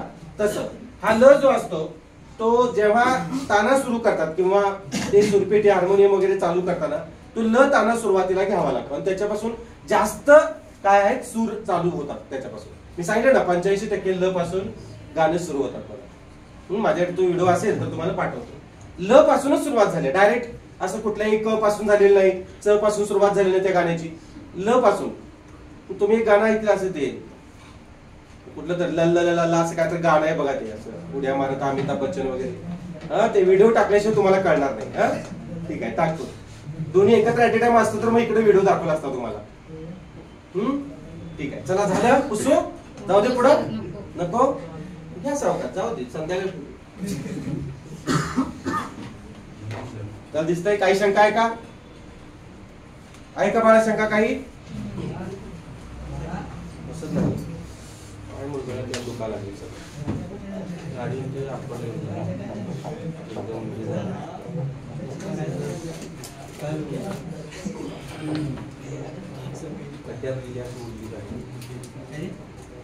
सध्या ते उरलेली गाडी अशी त्या पायावर आदळला दुखायला लागले नाही काल जाताना नाही तेवढं नसेल. मी स्पीडने चालू 35-40 लय जाऊ दे मॅडम. झालं हा. आता इथं बघा उष्मे, घर्षक, उष्मवर्ण, शीतकार, ईषदपृष्ठ, अहिमवर्ण एवढी नाव आहेत बघा. मला सांगा अर्धस्वरानंतर म्हणजे यर लव नंतर कोण येते? श श स. तिघे जण येतात, हे तिघे येत आहेत बघा, आहे का? यांना काय काय म्हणतात बघा, कोणकोणती नाव आहेत बघा ना? उष्मे किंवा घर्षक किंवा उष्मवर्ण किंवा काय म्हणतात शीतकार किंवा ईषदपृष्ठ किंवा अहिमवर्ण. आता उष्मे किंवा घर्षक, मग हे उष्मे किंवा घर्षक कोण आहेत तर कोणते आहेत बघा? श, शिवाजीचा श, कोण? षटकोनाचा ष आणि सावित्रीचा स. हे तिघे आहेत बघा, शिवाजीचा श, षटकोनाचा श आणि सावित्रीचा श. तीन आहेत. मराठीमध्ये उष्मे किती आहेत? किती आहेत? 3 आहेत. अर्धस्वर किती आहेत? 4. स्पर्श व्यंजने किती आहेत? 25. येते लक्षात? किती झाले? 25 आणि 4 29 आणि 3 32 झाले. किती झाले? हा 29 आणि 3 32. आणि महाप्राण 1, स्वतंत्र व्यंजन 1 आणि 2 संयुक्त व्यंजन. बरोबर आहे का? 36 होतात का? ठीक आहे. बघा आता इथपर्यंत आलोय आपण. पुढचं नंतर महाप्राण आणि हे बघायचंच आहे आपल्याला. आता या तिघांना घर्षक किंवा उष्मे असे म्हणतात. आता उष्मे म्हणजे काय बघा, मुखावाटे जोराने उस्सासा, ह्याला अधोरेखित करा, अंडरलाईन करा. उस्सासा बाहेर टाकल्याप्रमाणे, उसुशी नव्हे, उस्सासा बाहेर टाकल्याप्रमाणे या वर्णांचा उच्चार होतो. यात घर्षण आहे, घर्षणामुळे उष्णता निर्माण होते, म्हणून त्यांना उष्मे किंवा घर्षक असे म्हणतात. फुफ्फुसातून जेव्हा ध्वनी बाहेर येतात तेव्हा हे येत असताना हवेचा मार्ग काय होतो? मुखविवरामध्ये अडवला जातो आणि अडवत असताना हे जे वर्ण आहेत हे घर्षण स्वरूपात बाहेर येतात. तुम्ही जर हातावर हात घासले असेल तर काय निर्माण होते बघा? उष्णता निर्माण होते ना, तशी उष्णता निर्माण होते. तुम्हाला माहिती आहे का, हिवाळ्यामध्ये आपल्या तोंडातून वाफा बाहेर येतात बघा बोलताना. येतात का? आता सुद्धा येतात, पण आता दिसत नाही, कारण आताच बाहेरचं टेम्परेचर आणि आपल्या अंगातलं जे 37 अंश टेम्परेचर जे आहे ते समान असते थोडक्यात. बरोबर आहे? आता उन्हाळा आहे थोडक्यात, बरोबर ना? तर आता दिसणार आहे का? गारठा आहे, पुढे बघतो दिसल का? दिसतंय का? आता हिवाळ्यात पूर्ण हिवाळा असतो बघा, गारठा सुटलेला असतो आणि आपल्याला लक्षात येते बघा. बरोबर आहे का? वाफा बाहेर येतात, उष्ण स्वरूपात हवा बाहेर येते. आता सुद्धा तुम्ही बघा श श स असं हात पुढे करून बघा, गरम वाफा आपल्याला जाणवता येतं. म्हणजे घर्षण होते. हे वर्ण उच्चारत असताना मुखविवरामध्ये काय होते? घर्षण होते आणि घर्षणामुळे उष्णता निर्माण होते, म्हणून यांना उष्मे किंवा घर्षक म्हणायचं. उष्मे म्हणजे काय बघा इथं? उष्म म्हणजे काय? ऊन, गरम. उष्मवर्ण म्हणजे गरम, ऊन किंवा गरम. आपण म्हणतो ऊन पाणी मला पाहिजे, गरम पाणी मला पाहिजे, बरोबर ना? घर्षक म्हणजे घासणारे, उष्मवर्ण म्हणजे गरम वर्ण. आता यांना उष्मवर्ण म्हणजे गरम वर्ण लक्षात ठेवा. यांना शीतकार असं का म्हणायचं? शीतकार म्हणजे काय रे? दुःखाचा हलका ध्वनी. शीतकार शब्द असाच लिहायचा. आपल्या जोडाक्षराचा एक नियम आहे, काय? की जोडाक्षराच्या अलीकडील अक्षर ऱ्हस्व असते, पण हा त्या नियमाला अपवाद आहे बाळांनो. कुठली वेलांटी आहे बघा? दुसरी वेलांटी. आपला नियम काय सांगतो? की पुढे जर जोडाक्षर असेल तर पाठीमागची वेलांटी ऱ्हस्व असते, पण हा शब्द त्याला अपवाद आहे. एक 10 ते 12 शब्द अपवाद आहेत त्या नियमाला. मी ते हळूहळू तुम्हाला सांगेन, ठीक आहे? लक्ष द्यायचं, मी सगळं त्या त्या वेळेला सांगतोय ते लक्षात ठेवायचं. शीतकार शब्द असतात, शीतकार, स्वीकार हे शब्द असेच लिहायचे बाळांनो. आता याला शितकार का म्हणायचं? दुःखाचा हलका ध्वनी म्हणजे शितकार. बघा काबाड कष्ट करणारी माणसं असतात, बरोबर का, शेतात राबणारी माणसं असतात, बरोबर, ती 12 ते 1च्या दरम्यान फार ऊन लागत असते, म्हणून काय करतात, थोडस फावडं कोरं ते जे असेल ते बाजूला टाकून झाडाखाली येऊन थोडस पाणी पिऊया, तंबाखू वगैरे खाऊया असं म्हणून ती काय करतात, ते फावडं कोरं टाकून झाडाखाली येतात, बरोबर का.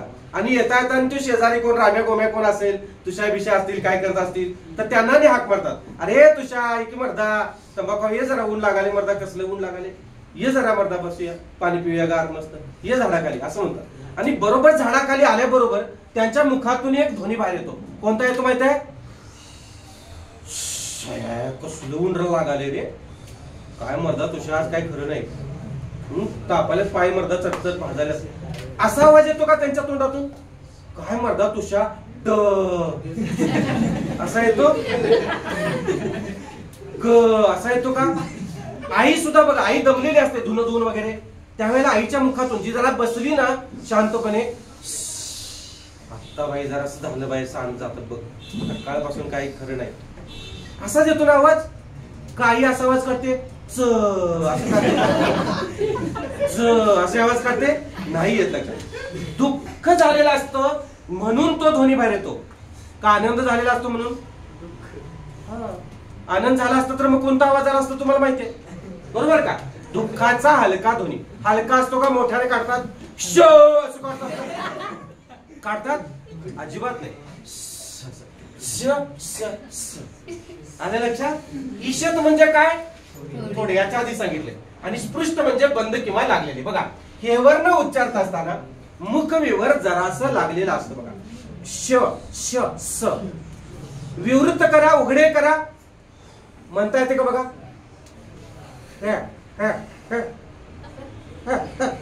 असंच होत काय होतंय का तसं? काय काहीच होत नाही.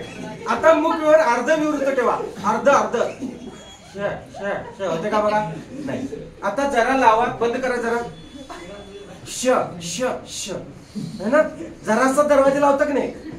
तेवढंच कोण आलंय कळायचं तेवढा पूर्ण पूर्ण सुद्धा लावायचं नाही. पूर्ण लावला तर काय होईल बघा? होते अंगात येईल तडक्यात, होत नाही बघा ते. अहिम म्हणजे काय? अहिम म्हणजे उष्ण. अहि म्हणजे सर्प. लक्ष द्या, अहि म्हणजे सर्प. पहिली वेलांटी अहि म्हणजे सर्प, दुसरी वेलांटी अहि म्हणजे शत्रू. लिहा, दुसरी वेलांटी अहि म्हणजे शत्रू. हला दुसरी वेलांटी अहि म्हणजे शत्रू. अहि म्हणजे सर्प, पहिली वेलांटी अहि म्हणजे सर्प, आणि अहिर म्हणजे गवळी किंवा अजगर. अहिरराव कोणतरी एक आमदार होते, आठवते? काहीतरी असं आहे बघा त्यांचं नाव, काय आठवत असेल तुम्हाला? अहिरराव हे तर आडनाव आहे, माहितीये? आडनाव आहे बघा. अहिर म्हणजे गवळी. आता हे अहिम वर्ण, अहिम म्हणजे उष्ण, आणि नुसतं अहि म्हणजे काय? सर्प. पहिली वेलांटी. दुसरी वेलांटी अहि म्हणजे शत्रू. आलं लक्षात? अहिमुखी दुग्ध होय करलं. तुम्हाला पुढे याच्यामध्ये आहे दृष्टांत अलंकारामध्ये वगैरे, अलंकार प्रकरणामध्ये आहे ते. अहिमुखी दुग्ध होय करलं म्हणजे सापाच्या तोंडात किती तुम्ही काय दूध घातलं तर त्याचं विषच बनणार ना. अहिमुखी म्हणजे सापाच्या मुखात. दुग्ध होय गरल. गरल म्हणजे विष. गरल म्हणजे काय? विष. लक्षात लिहून ठेवायचं ते. जे मी काय बोलतोय हे असं काय तर गरल म्हणजे आलेलं आहे परीक्षेला. गरल म्हणजे काय? विष. लिहून ठेवायचं. झालं? समजलं? उष्मवर्ण किती आहेत मराठीत? 3. मराठीत 3च आहे, बरोबर आहे का? व्याकरणात सुद्धा 3च आहे, कुठेही 3च आहे. कोणकोणते ते? श श स. त्यांना शितकार का म्हणायचं? दुःखाचा हलका ध्वनी. शितकार म्हणजे दुःखाचा. त्यांना शितकार पण म्हणतात. त्यांना ईशत स्पृष्ट म्हणतात. ईशत विवृत्त कुणाला म्हणायचं? ईशत विवृत्त कुणाला म्हणायचं? आणि याच्या आधी सांगितलं की ईशत विवृत्त अर्धस्वरांना यरलवला, बरोबर आहे का? ईशत विवृत्त होते आणि ईशत स्पृष्ट आहे, हे लक्षात ठेवा. बारीक बारीक गोष्टी लक्षात ठेवा. ईशत स्पृष्ट म्हणायचं. आणि अहिम वर्ण का? अहि म्हणजे काय? उष्ण किंवा गरम. समजलं? राहील लक्षात? तिघे आहेत बघा. जाऊ दे. आणि यांचा समावेश कशामध्ये होतो? कठोर व्यंजनामध्ये होतो का मृदू व्यंजनामध्ये? कठोर मध्ये. कठोर 10 आहेत बघा स्पर्श व्यंजन, आणि त्यात 3 हे 3 आपण त्यामध्ये घातले, बरोबर का? हे मृदू नाही आहेत, लक्षात ठेवा. यांचा समावेश कुठे होतो? मृदू व्यंजनामध्ये होतो. बघा झालं. आता पुढचं घेऊया. ते काय घ्यायची गरज आहे का? लिहून लिहिणार असेल तर लिहा. काय लिहिणार? यांचा म्हणजे कोणाचा? या तिघांचा श श स उष्मे किंवा घर्षक यांचा समावेश कठोर व्यंजनात होतो असं लिहा. तिथं खाली लिहा तिथं. उष्मे किंवा घर्षक कंसात श श स यांचा समावेश कठोर व्यंजनात होतो असं लिहा. मृदू व्यंजनात होत नाही. म्हणजे आपल्याला माहितीसाठी तिथं लिहून घ्यायचं, लिहून घ्यायचं आणि मग पुढचा भाग आपण पाहूया.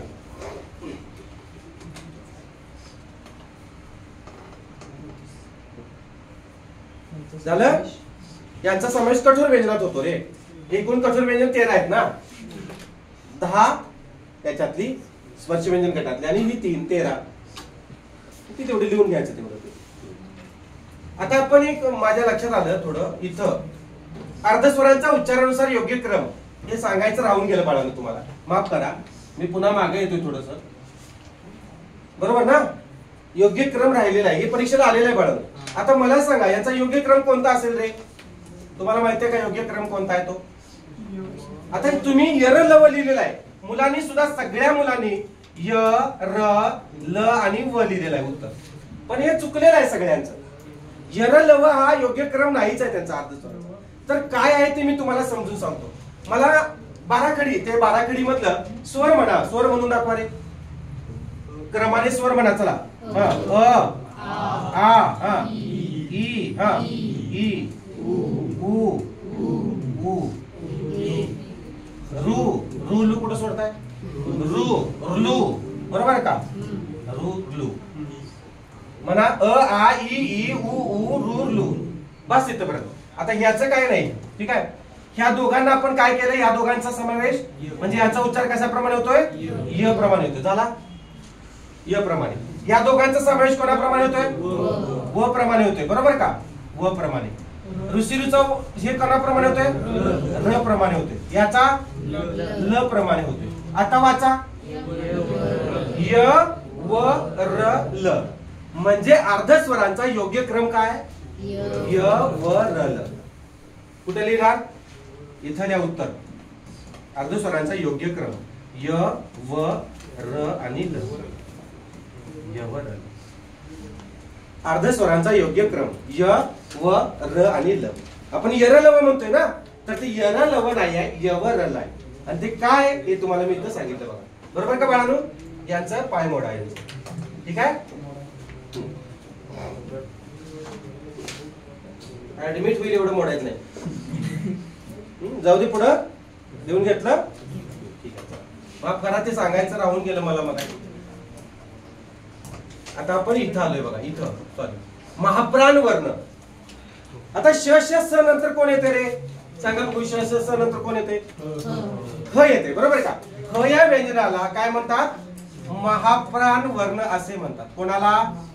ह या व्यंजनाला महाप्राण वर्ण टाका आणि तिथं ह लिहा. त्याला गोल करा, हायलाइट करून ठेवा. आता बघा ह या वर्णाचा उच्चार, या वर्णाचा उच्चार करताना फुफ्फुसातील हवा मुखावाटे जोराने बाहेर फेकावी लागते. काय म्हणतोय मी? जोराने बाहेर फेकली जाते. आणि उसासा बाहेर टाकल्याप्रमाणे कोणाचे उच्चार होते रे? उसासा बाहेर टाकल्याप्रमाणे.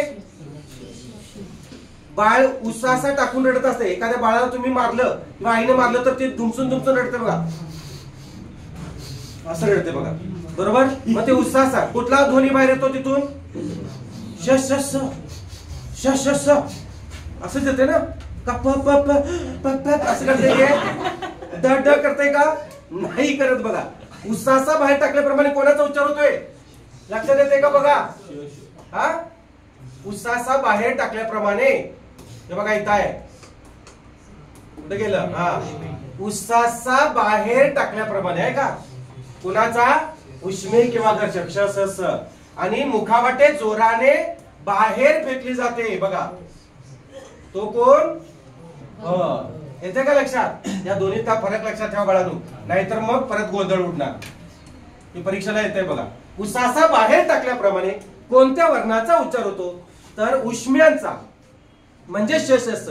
आणि मुखावाटे फुफ्फुसातील हवा जोराने बाहेर टाकल्याप्रमाणे किंवा टाकली जाते तेव्हा कोणता वर्ण काय होतो? ध्वनित होतो किंवा उच्चारला जातो. कोणता?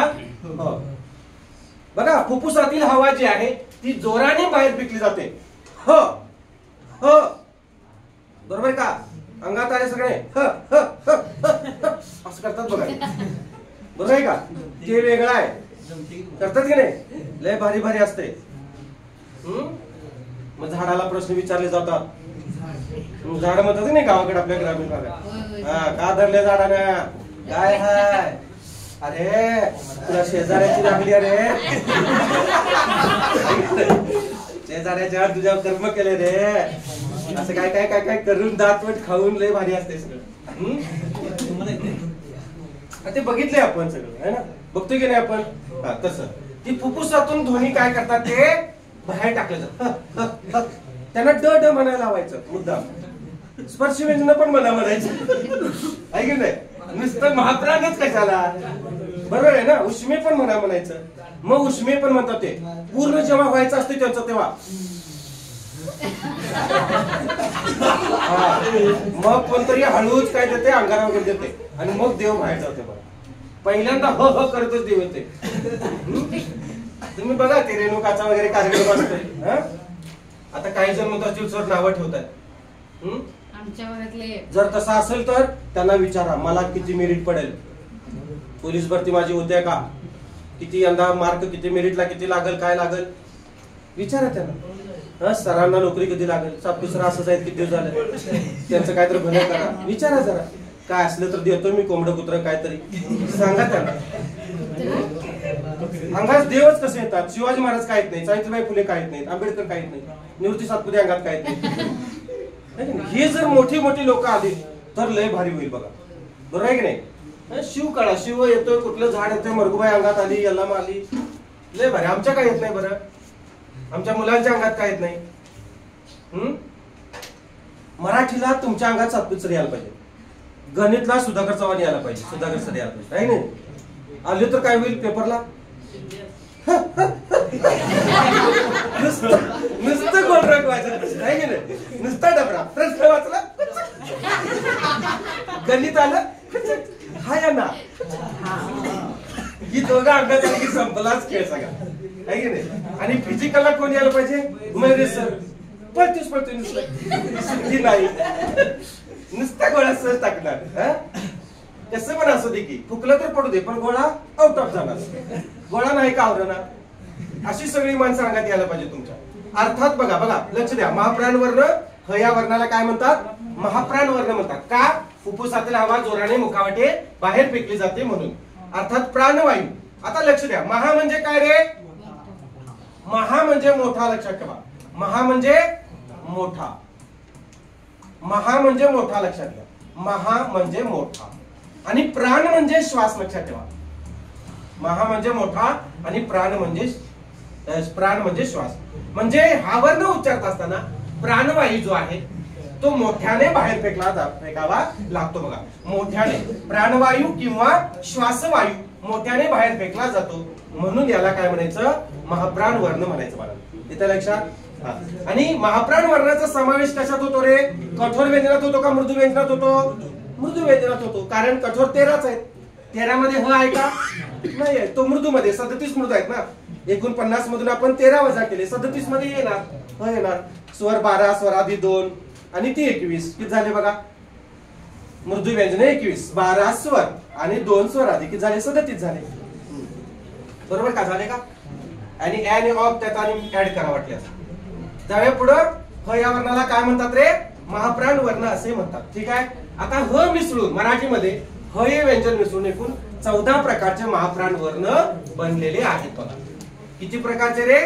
14 प्रकारचे महाप्राण वर्ण बनलेले आहेत. आता ते कोणते आहेत आपण ते काय करूया समजून घेऊया. बघा मराठीत ह हे व्यंजन मिसळून एकूण 14 प्रकारचे महाप्राण वर्ण तयार झालेले आहेत. आता कोणते बघा बघा लिहा माझ्या बरोबर. एकूण 14 आहेत बघा. सांगा बघू.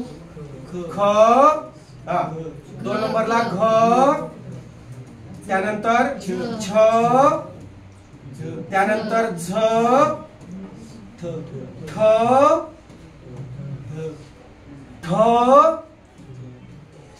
थ, ध, फ, प काय डेटर द्यालाय? फ, भ, श स आणि 14 कोणता असेल ह, तो शेवटचा तो स्वतःच लिहा. आता तुम्ही म्हणाल सर महाप्राण युक्त म्हणजे काय? आता यांच्यामध्ये जे आहे तो ह काय आहे, पूर्णत्वाने मिसळलेला आहे बाळांनो याच्यामध्ये. म्हणजे ख आपण कसं लिहितो रे, ख अधिक ह अधिक अ, बरोबर काय होते, पूर्ण ख होते बघा, बरोबर का? म्हणजे या ख मध्ये ह आहे की नाही, आहे की नाही, पूर्णत्वाने आहे का अंशत्वाने आहे? ख घ छ झ ठ ध थ ध फ भ श श श ह, बघा सगळे आहेत की नाही? हा. आता मला सांगा याच्या पाठीमागचा जो क असतो त्याच्यामध्ये ह असेल का हो? असेल का? आहे. मग यांच्या पाठीमागचे जे असतात त्यांना काय म्हणत असतील, काय म्हणत असतील यांना? यांना काय म्हणायचं, अल्पप्राण म्हणायचं बाळांनो.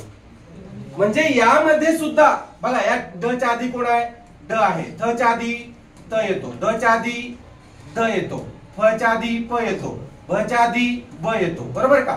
म्हणजे हे जे आहेत यांना काय म्हणायचं, अल्पप्राण म्हणायचं. काय म्हणायचं, अल्पप्राण.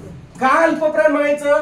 कारण यांच्यामध्ये ह आहे पण अगदी अंशत्वाने आहे, म्हणजे काहीतरी 7-8% असेल बहुतेक, 7-8%. आणि याच्यामध्ये पूर्ण 100% दिसतोय बघा, बरोबर आहे का? ख घ छ झ. आता हे क ख क ग म्हणत असताना आपण म्हणतो का ख ख असं म्हणतो का, म्हणतो का? लक्ष दे, म्हणतो का? ग ग मध्ये ह जाणवते का तुम्हाला? जास्त जाणवत नाही. ख मध्ये मात्र ख घ छ छ, ख चा उच्चार जास्त आहे बघा. झ थ ट थ थ आहे ना, ह चा उच्चार पूर्णत्वाने आहे म्हणून यांना महाप्राण युक्त म्हणायचं. इंग्लिश मध्ये आपण यांना के एच लिहितो बघा, बरोबर का? के एच ए, बरोबर का? ख हे फक्त अपवाद आहे बरं का, याला एच आपण लिहितो, याला सुद्धा एच लिहितो आपण, याला फक्त अपवाद आहे, हे अपवाद आहे बाळांनो. स ला आपण एच लिहित नाही, बरोबर का? बरोबर आहे ना?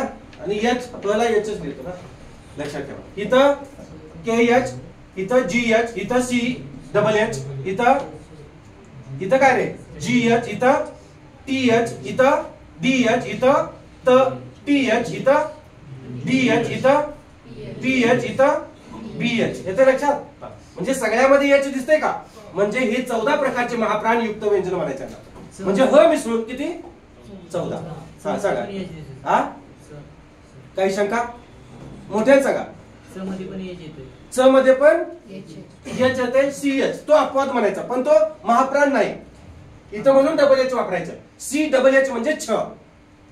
लक्षात आलं का? च मध्ये जो आहे तो अंशत्वाने आहे बाळा, म्हणून त्याला अल्पप्राण म्हणायचं. लक्षात आलं का? या क मध्ये पण उच्चारण होती की क म्हणजे ह आहे 7 ते 8% असेल, आणि इथं मात्र जास्तीत जास्त 95% असेल, 90% असेल ख, बरोबर आहे का? म्हणून ते च मध्ये आपण जे वापरतोय सी एच तो अल्प आहे, तो अल्पप्राण आहे. आणि इथं सी डबल एच वापरतो, बरोबर का आपण? म्हणजे इथं कसं आहे, पूर्ण आहे बघा. लक्षात येते का? छ मध्ये. आणि याच्यामध्ये नुसतं सी एच वापरतो. याच्यामध्ये पण ह असतो पण अल्प स्वरूपात असतो. म्हणजे महाप्राण युक्त व्यंजन किती आहेत? 14 आहेत. आणि उरलेली 20 जी आहेत ती अल्पप्राण आहेत. आता परत प्रश्न निर्माण झाले, काय? मराठीत एकूण महाप्राण व्यंजन किती आहेत? 14. महाप्राण युक्त वर्ण कोणता किंवा महाप्राण युक्त व्यंजन कोणते? व्यंजन कोणते? एकच आहे ना. आणि मराठीत महाप्राण युक्त व्यंजन कोणती? म्हणजे अनेक झाली ना, ती 14 आली बघा.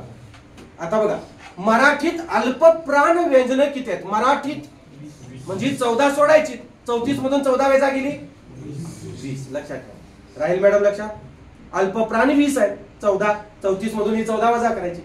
स्पर्श व्यंजन वेगळं आणि महाप्राण युक्त वेगळं, लक्षात ठेवा. नाहीतर सगळं इकडं तिकडं करा. मराठीत अल्पप्राण व्यंजन किती आहेत? 20 आहेत. मृदू व्यंजन किती आहेत मराठीत? 21.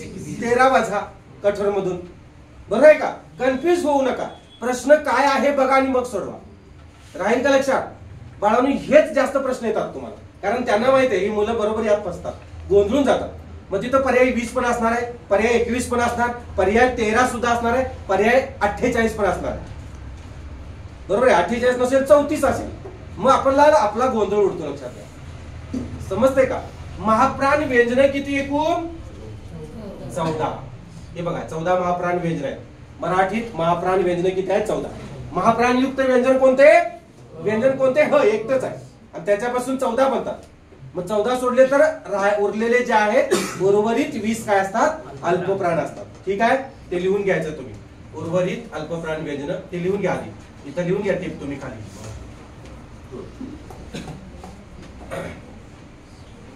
मराठीत एकूण असं मराठीत एकूण 20 अल्पप्राण व्यंजने आहेत असं द्या. महाप्राण व्यंजने किती आहेत मराठीत? 14. बरोबर का?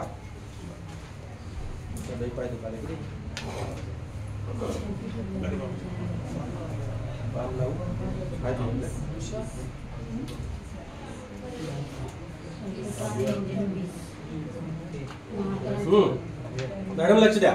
एकूण 14 महाप्राणयुक्त व्यंजने आहेत का? सॉरी, महाप्राणयुक्त व्यंजने एकूण 14. बरोबर का?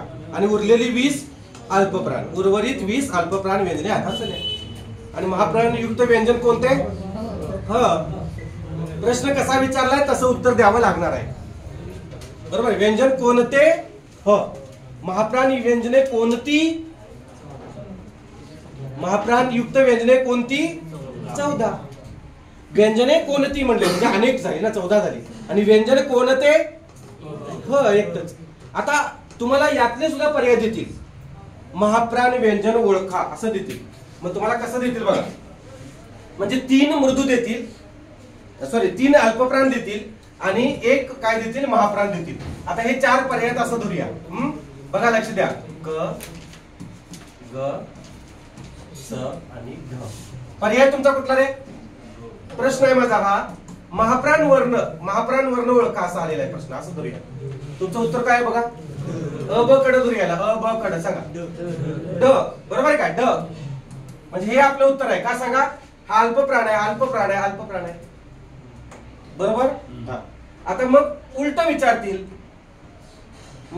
अल्पप्राण विचारतील. मग इथं येणार थ येणार, इथं येईल प येईल, इथं भ येणार आणि इथं घ येणार. बघा सांगा. अल्पप्राण कोणता? प. हे कोणता आहे? महाप्राण आहे. याच्यामध्ये थ ह जास्त आहे, भ ह जास्त आहे, घ ह जास्त आहे. याच्यात ग कमी आहे, अल्प स्वरूपात आहे म्हणून हा अल्पप्राण. राहील लक्षात? महाप्राण 14. बरोबर का? महाप्राण 14, अल्पप्राण 21. लक्षात हे अंक व्यवस्थित लक्षात. 20 हा सॉरी 20 सॉरी माफ करा. महाप्राण 14, अल्पप्राण 20. आता मराठी स्पर्श व्यंजन किती? स्पर्श व्यंजन 25. कठोर व्यंजन मराठीत 13. बरोबर आहे. मराठीत कठोर व्यंजन 13. मृदू व्यंजन मराठीत मृदू 21. हे लक्षात. 13 आणि 21 कशाच्या आहेत? 14 आणि 20 कशाच्या आहेत? हे लक्षात. 13 आणि 21 स्पर्श कठोर आणि मृदू. 13 आणि 21 कठोर आणि मृदू आणि 14 आणि 20 राहील लक्षात. कन्फ्युज होऊ नका. हे काय लक्षात येते? 25 आकडा आला की आपल्या लक्षात येते 25 स्पर्श व्यंजने. 25 मधलं प स्पर्श व्यंजने मध्ये प आहेत बघा. 25 स्पर्श व्यंजने. याचे गट किती पडतात? 5 पडतात. बरोबर का? याचे गट 5 पडतात. वर्ग किती पडतात? 3 पडतात. वर्ग 3 हो. हा वर्ग 3 गट 5 प्रकार 3. बरोबर. वर्ग किंवा गट 5 प्रकार 3 पडतात. अनुनासिक किती आहेत? 5 आहेत. ठीक आहे. राहील लक्षात. हे जाऊया पुढं. काही शंका आहे? ठीक आहे चला बघा पुढचं. आता एवढं घेऊया आणि मग थांबूया. की ह्याचाच भाग आहे रे. परत आणि उद्या आलं की कन्फ्युज होते म्हणून. सोपं आहे. 2 मिनिटात होते बघा. महाप्राणीकरण आणि अल्पप्राणीकरण. आता महाप्राणीकरण म्हणजे काय? अल्पप्राणीकरण तुम्हाला माहितीये का? शहरीकरण, सामाजिकरण, औद्योगिकीकरण म्हणजे काय करायचं? छोटा उद्योग असेल तर त्याच्यामध्ये मोठ्या मोठ्या मशिनरी आणायच्या आणि काय करायचं? व्यापक स्वरूपात काय करायचं? उद्योग उभा करायचा. बरोबर का? शहरीकरण करायचं का? म्हणजे काय करायचं? ग्रामीण भागात खेडेगावामध्ये शहरातल्या सगळ्या वस्तू सुविधा पुरवायच्या. म्हणजे शहरीकरण झालं, बरोबर आहे का? तसं इथं म्हणजे थोडक्यात वाढ करायची हो, थोडक्यात लक्षात येते का? म्हणजेच काय बघा, आता महाप्राणीकरण आणि अल्पप्राणीकरण.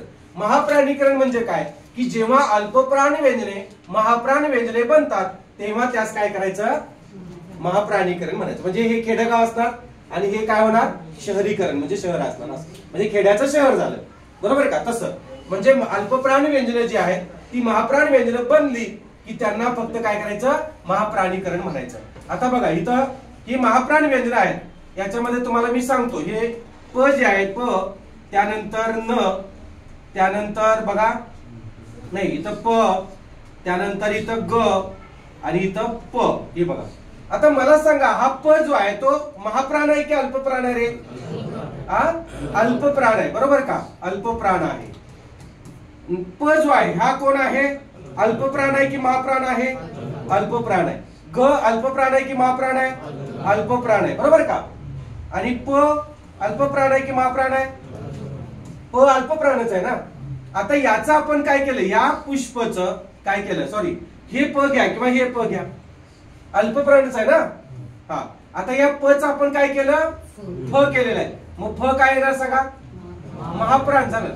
पुष्पला आपण काय म्हणतो, फुल म्हणतो का पूल म्हणतो? हे बघा पूल आहे, हे बघा झाड आहे असं म्हणतो का आपण? झाडाला पांदे आहेत, फुल आहे असं म्हणतो का? असं म्हणतो का आपण? नाही म्हणत, आपण फुलच म्हणतो, आपण झाड म्हणतो, बरोबर आहे का? महाप्राण वर्ण उच्चारतो आपण. म्हणजे काही भागामध्ये आपल्या महाराष्ट्रामध्ये असं म्हणतात, झाडाला झाड म्हणतात. तिथं मराठवाड्यात तिकडे ती बोली भाषेत आहे. हे बघा झाड आहे, झाडाला पांदे आहेत, झाडाला फुल आहे. लक्षात आलं? तसं हे पुष्पचं फुल झालं. प अल्पप्राण, बरोबर का? प अल्पप्राण आणि फ महाप्राण. प अल्पप्राण, इथं फ महाप्राण. संस्कृत मध्ये पणस म्हणतात, मराठीत फणस म्हणतात, जो काय नाही ते. हा इथं चुकलेलं आहे बघा, इथं मिस्टेक झालेली आहे. इथं काय पाहिजे, अल्पप्राण पाहिजे बाळांनो, इथं अल्पप्राण पाहिजे, बरोबर. त्याने ते चुकवलंय, लक्षात आलं नाही टाईप करताना, माफ करा. आणि इथं महाप्राण लिहा, बरोबर. म्हणजे जेव्हा अल्पप्राण व्यंजने महाप्राण बनतात तेव्हा त्याला महाप्राणीकरण म्हणतात. हे फक्त दुरुस्त करून घ्या. इथं बरोबर आहे ना, महाप्राणचं अल्प, तिकडे बरोबर आहे. बघा इथं ग आहे, इथं घर, गृह घर. ग कसा आहे, अल्पप्राण आहे, आणि घर कसा आहे, महाप्राण आहे. इथं बघा बाष्प, प अल्पप्राण आहे, फ बाष्प म्हणजे वाफ, फ महाप्राण. इथं लक्षात की अल्पप्राण आहे त्यामध्ये आणि यामध्ये महाप्राण झालं. मग तुम्हाला विचारतात अल्पप्राणयुक्त शब्द ओळखा. जसं आपण वर्ण म्हणतोय तसंच शब्द ओळखायला सांगितले. म्हणजे त्या शब्दामध्ये एखादं अल्पप्राण काय पाहिजे, व्यंजन पाहिजे. लक्षात येते? इथं काय रे, इथं महाप्राण युक्त आहेत बघा. हे स महाप्राण आहे, हे पण आहे, हे पण आहे ना, महाप्राण आहे. इथं घ महाप्राण आहे, फ महाप्राण आहे, फ महाप्राण आहे का? आता इथं बघा उलट आहे सगळं. इथं काय झालंय बघा, इथं जेव्हा महाप्राण व्यंजने अल्पप्राण व्यंजने बनतात तेव्हा त्याला अल्पप्राणीकरण असं म्हणायचं. इथं बघा स्तंभ, भ च काय झालं बघा, खांब. भ महाप्राण आहे का अल्पप्राण आहे? महाप्राण. ब महाप्राण आहे का अल्पप्राण आहे? अल्पप्राण आहे. म्हणजे महाप्राणचं काय झालं, अल्पप्राण झालं. इथं बघा सिंधू, ध महाप्राण आहे का अल्पप्राण आहे? महाप्राण आहे. आणि हिंदू, हिंदू झालेला आहे, ते हिंदू आहे. हिंदू द अल्पप्राण. येते का लक्षात? म्हणजे महाप्राणचं काय झालं, अल्पप्राण. म्हणून याला काय म्हणायचं, अल्पप्राणीकरण. आणि महाप्राणीकरण म्हणजे काय, अल्पप्राणचं महाप्राण होते. समजलं? इकडे अल्पप्राण व्यंजन असणार, त्याच काय बनणार, महाप्राण बनणार, म्हणून महाप्राणीकरण. आणि अल्पप्राणीकरण इकडे महाप्राण असणार आहे, इकडे अल्पप्राणीकरण. एवढं सोपं आहे. केवढं, एवढं सोपं आहे. लिहून घ्या, लिहून घ्या, मग आपण थांबूया. चालतंय? काही पुढे घेऊया अजून? ठीक आहे, थांबूया मग. सर्वांचे मनपूर्वक आभार.